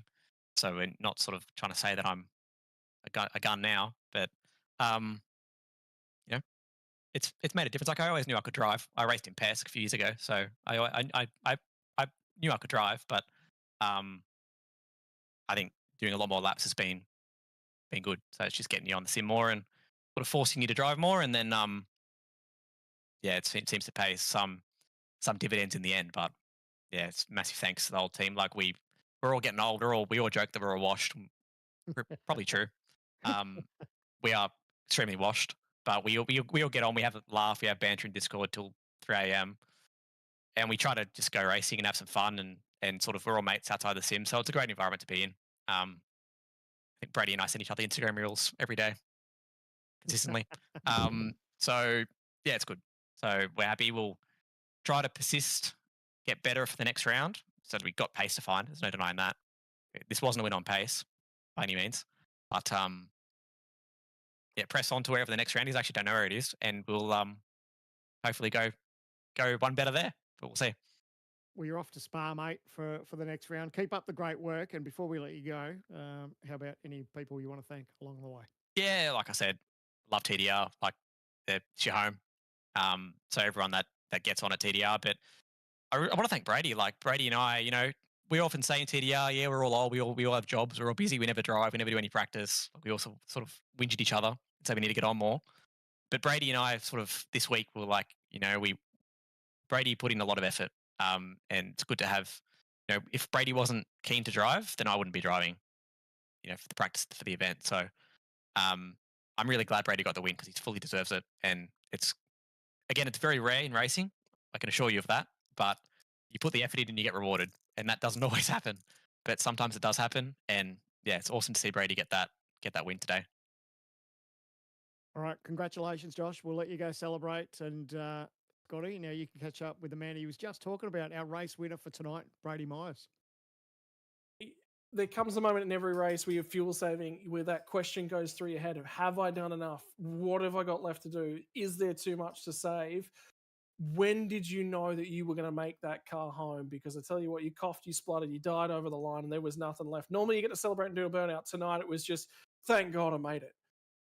Yeah, I was dead solid in the cockpit. Didn't really know until the last straight, really. I was still 100 mil short, even on the last lap. So I was clutching at straws, clutching everywhere, just trying to make speed and make fuel, live in the car. So I'm just flabbergasted. I didn't expect that one at all. Mate, in terms of the racing scenario, it was a risk because you throw yourself mired back in traffic. If that one doesn't work out, you pee absolutely nowhere, and you were on the gasps from running out. The other teammates have done so. Was there calls of, we all think this is straight? Who made the call for you guys all to move over onto that strategy? We actually had a pre-race meeting and just sort of said, if there's a safety car early on in the race, what do we think the first lap is that we can get home with a bit of like a feasibly, and we sort of highlighted, lap 3 was sort of that sort of window, and as it turned out, when you're faced with pressure, you kind of forced to make it happen, and we did. Tonight, there's obviously a fair bit of support that comes from teammates. Obviously, Madison down under play a little bit of a sacrificial lamb role, but it's defense, it's fighting, it's getting yourselves up and about together as a team. I think that sort of a result does not come about without planning, without preparation work, the setup work. That's all of it. But then the strategy side of things, that's you guys sitting down as a team and going, here's the numbers, here's the data. What do we think? I mean, how many years of development work has it taken within you guys to have confidence in that prep work that you guys do each and every week? Honestly, not a lot. We wing it each week, but we've got a few good heads in our team, and we can crunch numbers on the fly, and we've got Jake Maloney to thank for that. He's pretty a gun with those numbers and crucial crunching and all that sort of stuff. But yeah, big thanks to Madison. He's not going to be short of alcohol this week, I can tell you that much. Mate, congratulations on the race finish this here. When was the last time you won one on fuel strategy? I'm guessing these come so few and far between where you're clutching at straws like this. Yeah, it's been a long time since drinks. I think it was the very first year, or thereabouts, was Phillip Island, I think, last win. So yeah, it's been a minute, but I'm really glad to be here, and as much as Ando was pumping me up and saying I did a lot of work, he did twice as much. So, big thanks to Ando. He really put in the labour, and, glad that we could at least share some of the spoils tonight. Mate, congratulations on, you're halfway through the thank yous. They've only just really started, so I'll let you toddle on with the rest of them. Yeah, of course. Big shout out to everyone at TTR. Obviously, big results tonight. Couple of podiums for me, and, one for Ando. So really thankful to have a return of speed and a return of form, because we've been a bit in the slumps, been in the doldrums, and not really sure why. So, big thanks to everyone for pulling our heads together and putting a decent car together. Wasn't the fastest, but we made do. Big thanks to Simrigs, to Derek for being on my car this year. He's glad to finally give him some exposure. But yeah, thank you, Derek. Thanks to Extreme Motor Trimming for continued support, always being big supporters of mine. To Virtual Racing School, utilised that a lot this week, Andrew and I, going over data, going over lines, telemetry, all that biz. So thank you to them. Thank you to Ethan and Blair at Cartefx. Always thankful for those guys. Thank you to Lee Ellis Designs, TP Race Design, and to you guys for the broadcast. Brady, thank you very much, mate. We better let you get off and start getting in touch with some alcohol deliveries that are going way one of your teammates, mate. Congratulations on the race result here tonight. See you in a little while for some racing from Spa. Great, thanks guys, appreciate it. Well, Sandman, I cannot believe what we just witnessed, and I do have a final result on what we said. I said before that second race, do you reckon we're heading into main course? Do you reckon we're heading into dessert? That was main course and dessert smooshed into one glorious thing, and then somebody's throwing a whole bunch of Milo on the top of it. That was awesome. Yeah, we had an idea that the Super Sprint was going to turn on something special, but I don't know that we had that in our sights. But what an incredible race. So glad to see that someone rolled the dice with strategy. One, that they tried it, but two, that it paid off too. Obviously, a lot of things had to go their way, and it did. And we saw an incredible race, and I don't think you could ask for much more. An exciting way to race around Belle for the Super Sprint, and man, can't wait to get to the next one, Spa-Francorchamps. It's going to be absolutely brilliant. Well, I tell you what, Sam, man, we were all disappointed at the start of the night that there was no rain in the offering. I don't care anymore. I don't care anymore. That was brilliant. We don't need rain to make racing interesting. Far out. Righto, ladies and gentlemen, let's wrap this one up because I've still got to spend the next few hours trying to wrap my head around what just happened. That is going to be the next round of the Logitech V8 Pro Invitational Series. It is coming up on Wednesday, the 25th of June. Coverage will start for Spa-Francorchamps from 7:45 p.m. Australian Eastern Standard Time. That is GMT plus 10 to any of our international viewers. And I've seen a couple out in the comments this evening, so hello and welcome to all of you guys. But before we get there, Spa-Francorchamps is also the next round of the 2025 Gamesman GT Pro Invitational Series. It was a phenomenal race last time out. You cannot afford to miss this one. 3 hours of endurance racing in GT3 crafts, 2 cars to select each of the teams that they've pre-prepped at the start of the season. What are they going to bring us? That will be next Friday, not this week, next Friday, the 5th of July, 5th of June for all the racing. Sorry, my apologies, it was July. My apologies, I've got that one all wrong. We're going to be racing on the 5th of July. That's why I was saying at the start of the day, hang on, we've got all our dates wrong in this one. No, it was me that had the month wrong, you absolute muppet. Ladies and gentlemen, that is it. That is a wrap. I'm off to go find myself a new voice box because this one is destroyed by everything that went on there from Detroit Belle Isle. Ladies and gents, this has been your Logitech V8 Pro Invitational. See you again next time.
We are gaming fanatics.